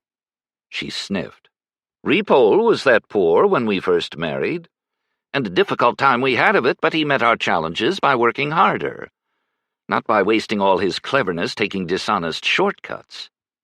She went on more intently, "But what happened after you were thrown into the water?" Ree looked away, the fatigue underlying his sunburned features growing more marked. "I was so angry I didn't even think to be frightened at first, till my cries went unheard and the ship sailed out of sight. I could guess which way was east by the moon, as long as it was above the horizon and by the stars a little. And the sun when dawn came. I didn't think I could make it, but I swam toward the coast as best I could. Slower and slower as I grew tired. Finally, it was all I could do to stay afloat. I thought about a lot of things. Things I should have done and shouldn't have, and all the things I was never going to get to do." Icerny's hand pressed her lips, and she didn't interrupt. Keo listened with grave interest, head bent toward him. "The dolphin was the strangest part," Ree went on. "Coming up under me in the dawn just when I couldn't swim anymore. I'd never been so close to one before, let alone touched it. Its skin was all slick, cool and firm like wet leather. Except lumpy. I think now the bumps must have been tumors, because some were broken open and infected, and there was a memory of pain later. Not easy to hang on to, but I swear it waited for me like a good horse. We must have moved slowly toward Adria all that long day. Then it died and sank from under me, and I thought I had gone mad from fear at last. I can scarcely remember the fishermen, I was so confused by then. We should find them to thank them." "Oh, yes," said Icerny fervently. "The people from the hospice may be able to identify them for you," Pen suggested. "If someone takes back that concussed fellow's clothes and purse, you could ask then. He's owed thanks of a sort, too, I think." Does he know what he owes to you? Keo asked Pen in curiosity. All right, it could have been his life if the rats had been quicker and hungrier, or if Mad Boy had bashed him harder. Pen waved this away. He owes me nothing, all in a bastard's eve work. Pen's holiday, huh? Ree looked perturbed at this reminder and altogether too grateful to his mother when she said, I'll take on that task tomorrow. You're likely the person best suited to make sure there are no repercussions, Pen agreed. There's going to be enough of a legal tangle with Marin. Pen was glad his temple duties ended with the demon and the saint, the machineries of justice being the prerogative of the city and a very different god than his own. A feminine voice, sleepy and miffed, sounded from the archway. You're having a feast, and you didn't wake me up? Then a gasp. Ree! Pen looked up, and Ree twisted around in his chair to see Loniel pick up the skirts of her nightdress and pelt the few steps to her brother's side. Icerne had to lean away as she grabbed him in an excited hug and ran her anxious fingers through his hair in a sisterly echo of his mother's earlier greeting. How is your head? My head? Much better than it was. Now I'm alone in it again. It's not broken after all, she said, as her searching fingers found neither lumps nor clotted blood. No, that was the other fellow, but Learned Penrick says he'll get better. What? They blinked at each other in mirrored confusion. Penrick explained to Ree, We stopped here earlier after we first encountered Icerne and Marin searching for you in the hospice. Marin didn't want to mention your near drowning or the demon, which he just found out about himself. Bastard's teeth, that must have come as a shock. Nor tell the truth for obvious reasons. So he told your sisters that after your ship moored in Lodi, you'd run off due to being hit on the head in an unloading accident. Son of a bitch, growled Ree. Why ever did he come here in the first place? To bring the news to your mother of your loss overboard sailing up to the last stop in Trigoni, said Keo. He claimed he was sent to do so on account of you two being cabin mates and him knowing your family, but I'll bet he volunteered to make sure only the right things were said. Ree's jaw dropped at this outrageousness, echoed by Icerne's affronted huff. Keo mused on. You have to admire his nerve in a way, to face his murder victim's mother and tell all those smooth lies. I knew he was sweating about it, but I didn't realize why. What? Shrieked Loniel. Her mother, not willing to give up her place, sent her around the table to sit next to Penrick as Ree began his tale once more. Wide-eyed, she worked her way through 2 fruit tarts and a pile of pistachios as he brought his synopsis up from his fall into the sea to the mortal fight in their father's warehouse. He paused and cleared his throat. If you were sweet on Marin, I'm sorry. She made a wry face. Not especially. He made sheep's eyes at me, but so do the other young fellows who work for father and uncle. I knew he was angry and resentful of anyone with more luck than himself, which to hear him tell it seemed to be most people. I never dreamed he'd take it so far. To be fair, said Pen, seminary debate habits lingering, I don't think he'd ever planned murder. His main aim seemed to be theft, but when Ree caught him out, things went from bad to worse, each rash impulse struggling to fix the one before it. Pen contemplated this. Ending with trying to stab a saint, which strikes me as epically stupid. He frowned at Keo. Though the god could not have protected you from a blade, you know. Her lips curved up. Of course he could. He sent you. Pen buried his flattered, horrified grumble in a bite of fig. Saint? Said Loniel faintly, stopping in mid-chew. I was just getting to that part, said Ree, his tired face growing eager as he glanced over at Keo. It's how the temple gets rid of demons, you know. Or maybe you don't. I can't say as I really knew before, just a dim notion that someone from the White God's Order took care of such things. That someone would be me for the Archdivineship of Lodi, Keo said, with a tentative smile across the table at Loniel. Had we introduced Blessed Keo to you when we met earlier? Asked Penrick. He couldn't remember in the welter of subsequent events. "Blessed, Keo?" Loniel shook her head. "No, nor you either properly learned," she added as an afterthought. "A real sorcerer come to our house? Nobody tells me anything important." Icerne bit her lip, possibly on a tart reminder that they'd caught the sisters sneaking out the door, not an incident to invite much in the way of confidences. "My apologies," Penn interjected, before Icerne was pricked into saying anything that might restart some chronic mother-daughter dispute. "Penric Kinjorld, court sorcerer to Archdivine Ogiel, and Blessed Keo, my order's saint residing at the chapter house of the Isle of Gulls. I was originally sent by the Archdivine to look into the case of the ship-lost man brought to the Gift of the Sea, and, well, we have." He gestured at Ree, and by extension at the whole tumultuous night.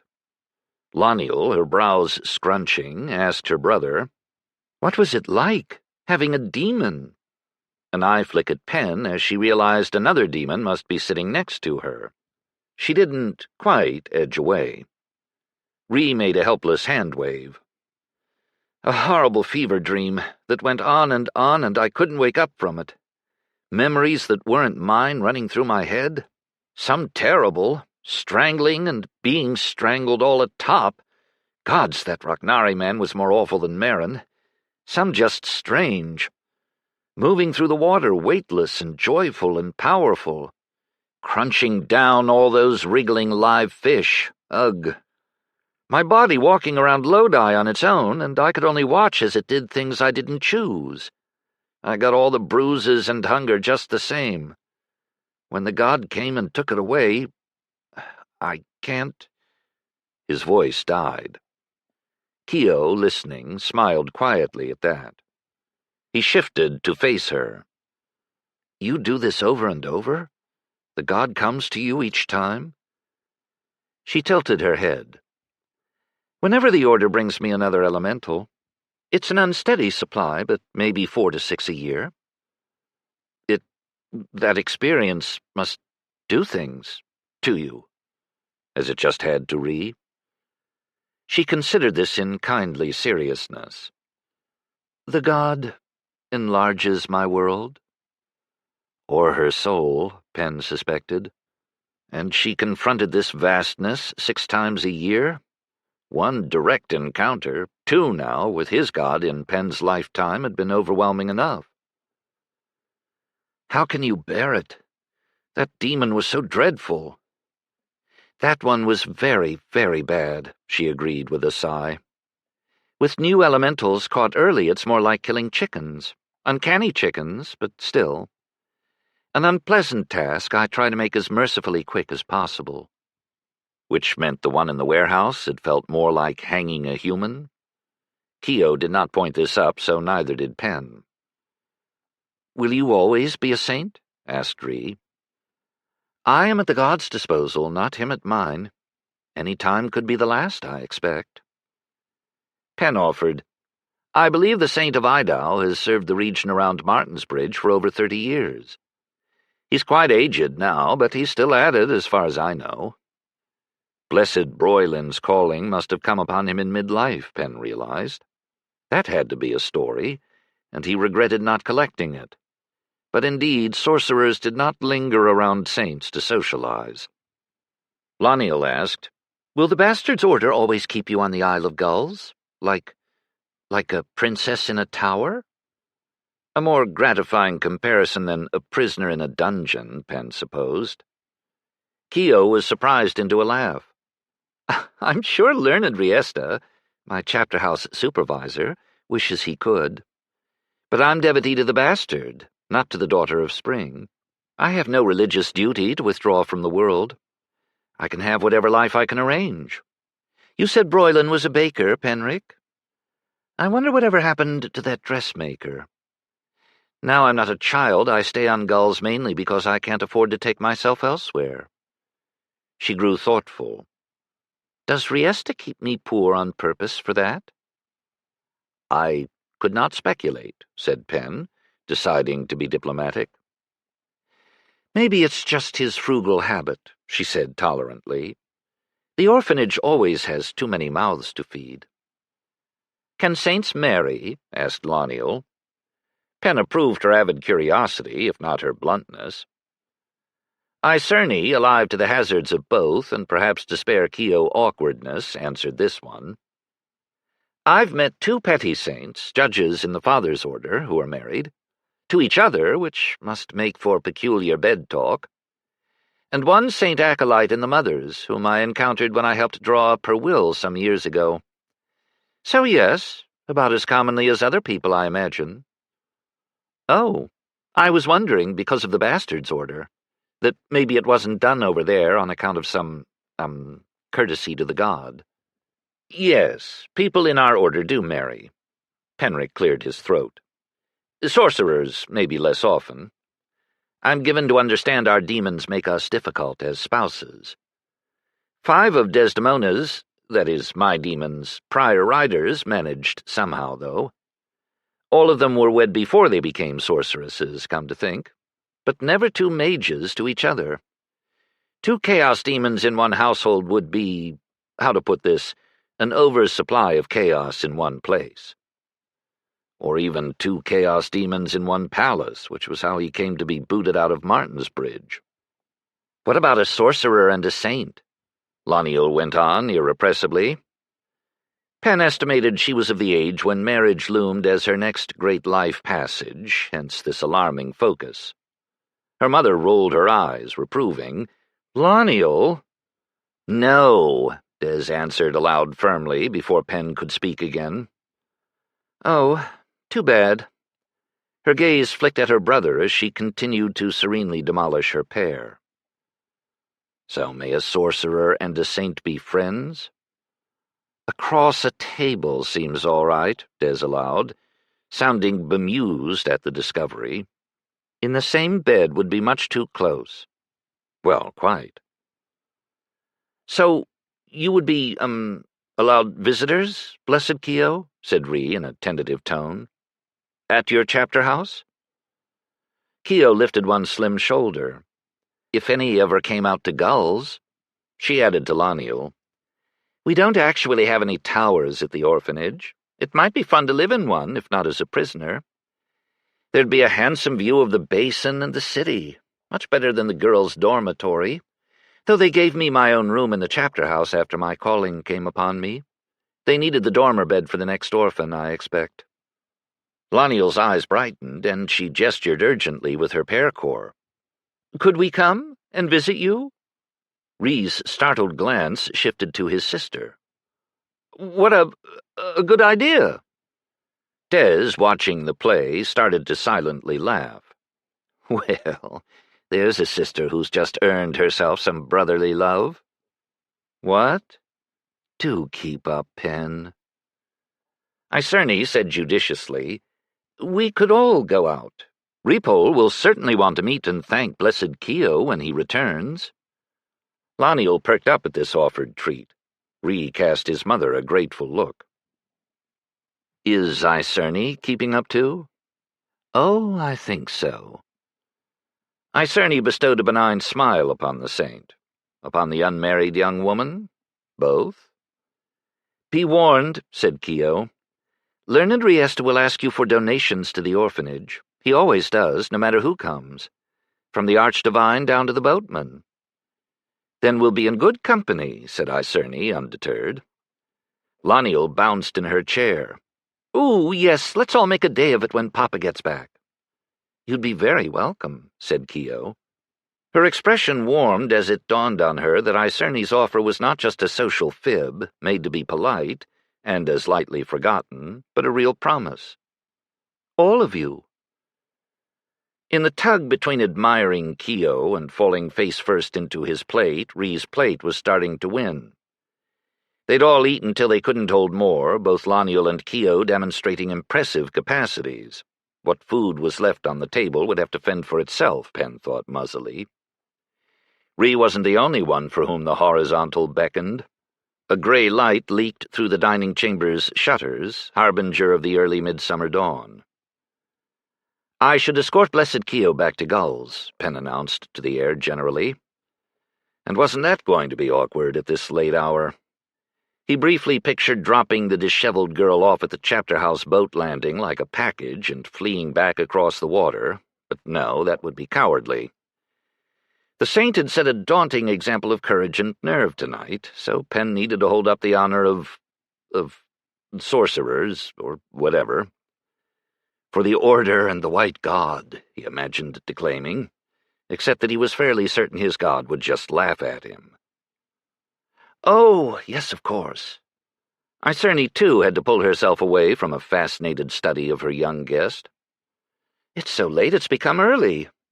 Her expression softened at her son. Rhys should go to bed before he needs carrying up in a sack. I can't do that any more now he's man-sized. Rhys made a grunt of exhausted agreement, but pulled himself together as Penn and Keo rose. He managed to stand, holding the back of his chair, and offered her a precarious bow. Blessed Keo, I hope to see you again soon. She touched her forehead, mouth, navel, groin, and heart in the tally of five-fold benediction, tapped the back of her thumb to her lips, and pressed it to his forehead. The White God guard you until then. He has been, hasn't he? You would know. A secret smile, but it might be a secret shared with Rhys. Maybe. Penn trailed after her into the entryway like a pilot boat to some home-going sailing vessel. There followed the confusions of departure, Penn in embarrassment begging Icerne for oarboat fare, his mumbled apologies overborne by her grateful generosity of coins. He could catch up to her next week in the Curia and pay her back, he consoled himself. Icerne gave them careful directions to the nearest public landing at the mouth of the Wheeldman's Canal, where Penn hoped they would find some early or late boatman waiting for work. He considered for about 2 seconds saving money by walking again all across town to the landing closer to gulls on the city basin. No. The Richelon door closed on the happy fuss of his mother and sister getting re-aimed up the stairs to his bed, and his unconvincing protests of self-sufficiency. The rising light was turning the misty shore air to silver as they arrived at the landing, where they found a sleepy and thankfully ungarrulous boatman waiting to start his busy Bastard's Day labors. Penn settled Keo in the forward-facing seat and took the one across from her. The boatman shoved them off with a surge that settled into gentle and soporific rocking. Penn blinked gritty eyes and remembered. Oh! Happy birthday, blessed Keo. Will you at least get sweet custard later? I trust so. The chapter house does put on a fine Bastard's Day feast, once we have endured Riesta's homilies. The orphans work up good appetites during the afternoon games in the god's honor, though right now I'm too full to care. She tilted her head back to the warming sky. Learned Icerne is a generous mother. I wonder if Rhys and Loniel and Lepia know how lucky they are. And Repole, presumably. Not hard to see who was the strong glue holding that household together. They seem an admirable family, Keo went on. Much the sort I once dreamed of being adopted into.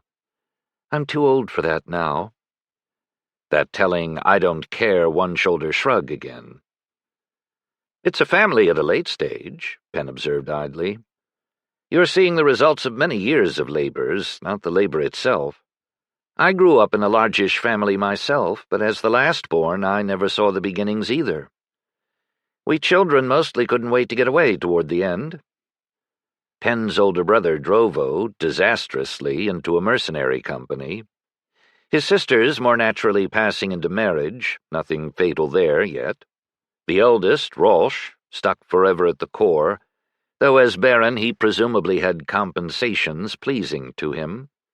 Penric, well, he'd always been the odd duck. Swan, by now, suggested Des. Look, you're even garbed in white feathers. Seriously smudged and ruffled after the past night. White was a terrible choice of emblematic color for a god of chaos. Reminded of his sisters, it occurred to Penn there was another way for a young woman to acquire a family, very traditional indeed. But surely merchant clans did not approve portionless brides.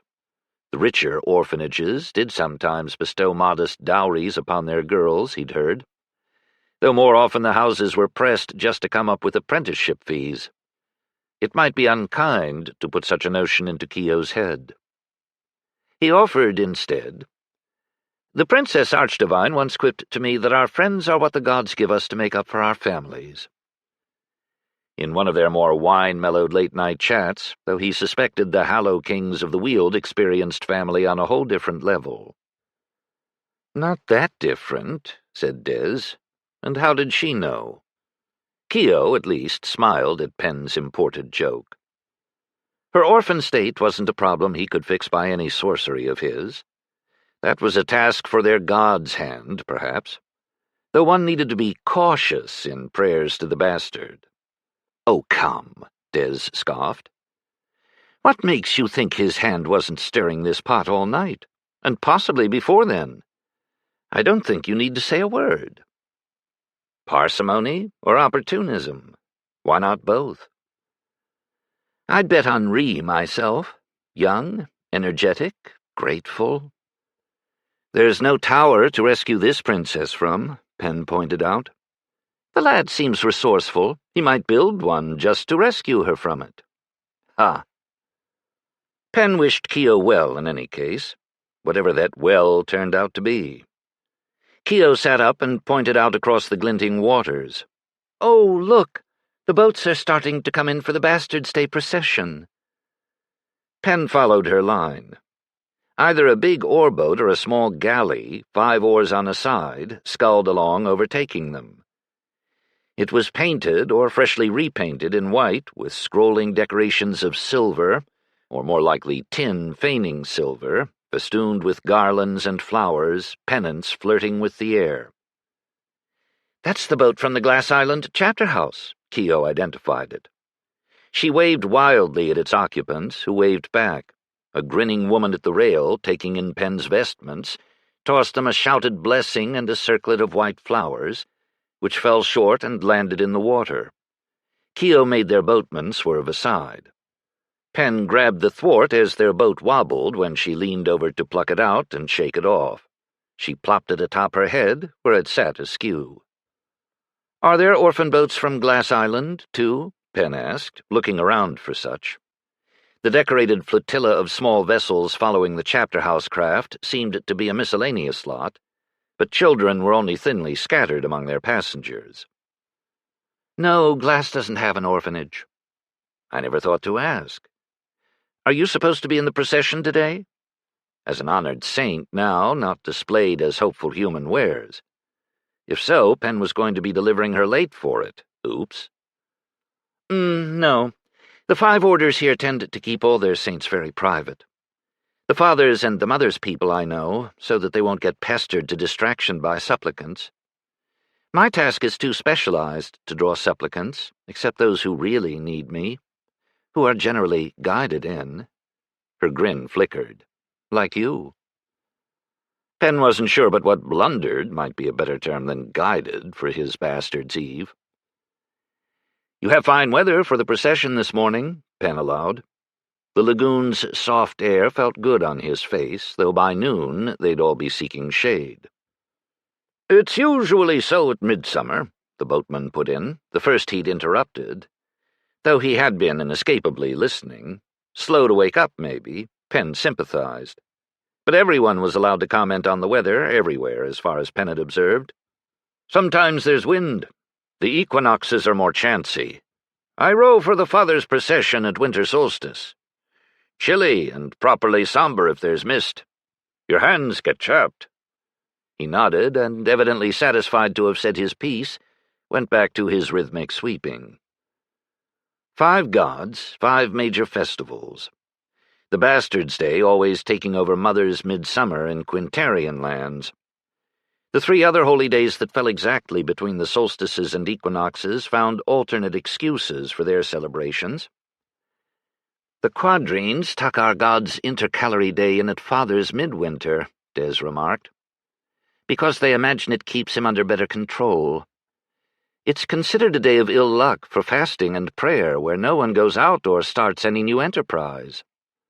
A pause for consideration, or perhaps memory, for she added, Young Umalan always found it very boring. Penn squinted and yawned. The boatman likely wouldn't be too startled if his passenger curled up on the bottom of his boat and started snoring. He had to have ferried home plenty of exhausted holiday-goers over the years, if none quite this late, nor from a night this strange. Keo had fallen silent, studying the shifting cityscape as they reached the central basin. Fatigue seemed to be gaining on her at last, though not as much as on Penn. He didn't often meet anyone who made him feel quite so old. The sense of a snort from Des, which he prudently ignored.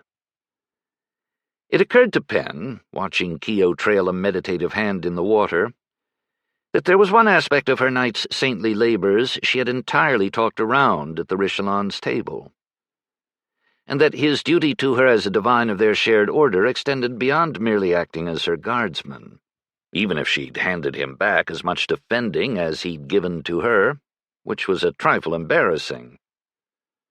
She has the gods' guidance, Penn. Why would she need yours? Cogent question, but let's find out. It took him a moment or two to decide how to start. When I was 19 and feckless and knew almost nothing yet about my new calling as a sorcerer, it never even crossed my mind to wonder what distress disposing of Des would have caused old Broylan. He was presented to me as already an authority, an immovable fixture in the world, like a mountain. He seemed surprised when the god refused my demon, but not unhappy. I just assumed he'd seen many and worse. I know of one for certain, a renegade temple demon which must have become a full person by the time it was recalled and destroyed by the god. Tez's memories of Tigny's ascendant demon were fraught enough, shared only reluctantly with Penn. Keo shook the droplets off her hand and turned toward him. You're a noticing sort of man, learned Penrick. In ways Riesta can't be, I guess. Penn opened a conceding palm. Yes. A little silence. Then, In a way, Keo said. I'm glad this one was such an awful mess. At least there wasn't doubt atop the other ugliness of my task. If that was a birthday gift to me from the god, well, it's not as if I can give it back. Good is not always the same thing as nice, they say. He studied her tired young face in the light of the sun, now topping the city and piercing the watery silver air with rose gold. It would be a fine, fair day, and hot. Are you going to be all right? I will be. She puffed a faint laugh, adding, You're the first to ever ask me that, at one of these duties. Everyone asked it of that chicken woman after I freed her, but not of me. Not even me. Her elemental hadn't been in her long enough to pick up more than a trace of humanity. It was like erasing a shadow. This wasn't like that. Full person, yes. Very full. Her eyes sought the passing shoreline. The god grieved for the fate of his creature. Did her hands feel stained with that fate? It was 7 lives deep, by my count, however short some were, and had grown dark and twisted. I don't think any other rider could have healed it by that stage, not even by all our gods contriving. This I saw. She turned back to him. Your demon is much, much deeper, but not dark. She glows, like colored lanterns in a vast winding cavern. Des had been seeing nothing in that moment of demon destruction, like a child hiding its head under a blanket from night terrors. But if Keo had been watching over the white god's shoulder, nothing would have been hidden from her. It was probably well such moments were short, so that the gods could return their saints to the world still sane. Mostly. Keo's curious look across at Penn grew grave, unblinking. What do you grieve for so hard, learned? Oh, so it wasn't just Des that she'd seen into, or Marin and Ree. He shrugged in discomfort. In time, most of us become orphans, it turns out. The Princess Archdivine had been like a second mother to me, and as great a loss last year. As that bereavement had fallen bare months before the death of his first mother, Penn supposed he had an exact enough standard of comparison, though he wasn't sure such a balance scale made any sense, really. Keo rocked back, absorbing this, then leaned forward. That wasn't all, I think. Penn made a face, starting to pass this off as nothing more, nothing much. But Keo seemed not the person for lies this morning, neither as saint nor as young woman, not when he'd just been demanding truths from her. He took a breath for resolution. I had been working hard to make a new career as a temple physician sorcerer, to please all who had cared for me. It wasn't that I was not good at it. That would have made it so much easier to quit. Not a failure of skills, but of character, perhaps. He averted Dez's beginning fulmination with a hasty, or maybe just a mismatch between soul and calling. Serious mismatch. It broke something. Your heart, I thought, said Dez. Her dry tone robbed the comment of mawkishness. And I was there, so don't try to tell me lies either. It was your error in the first place, for imagining you had to save every patient brought before you. Not that you didn't try. The failed physician and the uncanny executioner. Keo, he thought, might understand that futile feeling of lives and deaths slipping through a grasp oddly well. Oh. Penn rubbed at his forearms nervously. I really don't care to speak of it. I see that, said Keo. Her head tilted in a concentration upon him that Penn found unnerving. I believe your demon isn't the only creature our God wishes to keep in this world. This I already know. Received that message very clear. On a hillside above Martinsbridge, one morning last fall. Which is why I never made it to my investiture ceremony in the Mother's Order that noon. If you had succeeded in cutting your bloody arms off, you'd have taken me with you, you know, Dez grumped. As I pointed out at the time, but you weren't listening to much of anything by then, certainly not reason. Yes, I apologize. There won't be a repeat. Best not be. The sense of a peeved harumph concealing much. Love, Penn suspected. And so I'm here, Penn concluded. Whether in Lodi or the world, he left unsaid. And so you are. A determined nod, as if Keo might share her very considerable spine with him. Another birthday gift that could not be turned down. I'm glad of it. At the mouth of the main canal across the basin, the holy procession was assembling. Keo exclaimed, pointing out the Archdivine's fancy barge being brought out for the blessing. 2 stacked rows of oarsmen, bunting and flags, the tiny glittering figures of prelates and functionaries all in their best finery. Sweet sounds from musicians and a choir on an upper deck carried clearly across the water. Penn wagered he could have elbowed his way to a place aboard if he'd been over there this morning, although by now he thought he'd rather elbow into his bed. Gull Island's orphan boats had presumably already rowed off to join in. He was so fascinated by the shining spectacle, he only turned around when the oarboats swung in for their landing, where he discovered that Icerny had not been the only parent up all night waiting for the return of a lost one. Learned Riesta, his back bowed and elbows propped on his knees, sat on the edge of the jetty with his legs dangling over, head nodding. His face jerked up as their hulls scraped against the stone. Keo! He scrambled to his feet to march down the water stairs, hands reaching to help her out of the boat. Penn was left to fend for his own balance, not to mention pay the oarsman. It was that last edition of the damp flower crown, listing drunkenly atop her head, that pushed Keo's appearance over the line from disheveled to debauched, Penn decided, as he turned and climbed the steps to join them, and her muted grin. His own bleary, squinting eyes and numb face probably just looked wine-sick. In neither case a reassuring sight for an anxious guardian. "Where have you two been all night?" Riesta demanded. His tone was more strangled than thundering. "Oh, learned Penrick brought me the most splendid Bastard's Eve ever," Keo told him cheerily.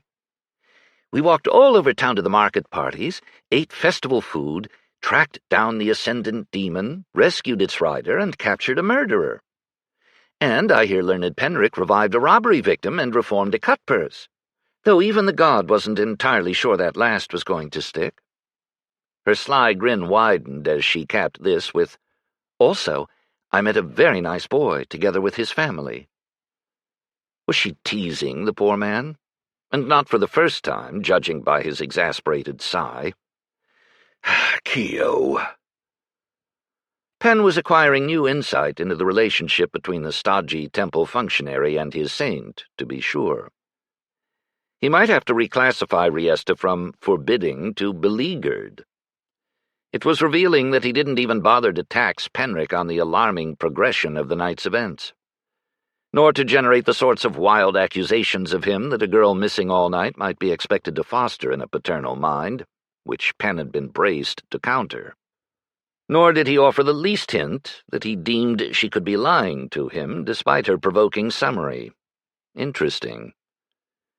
Penn thought to add, "There will probably be a city magistrate's inquiry about the murderer, but not until tomorrow. If they want more than the saint's testimony, send them on to me at the Curia." Riesta did not look as if this news helped. Keo patted Riesta's arm in a consolatory fashion.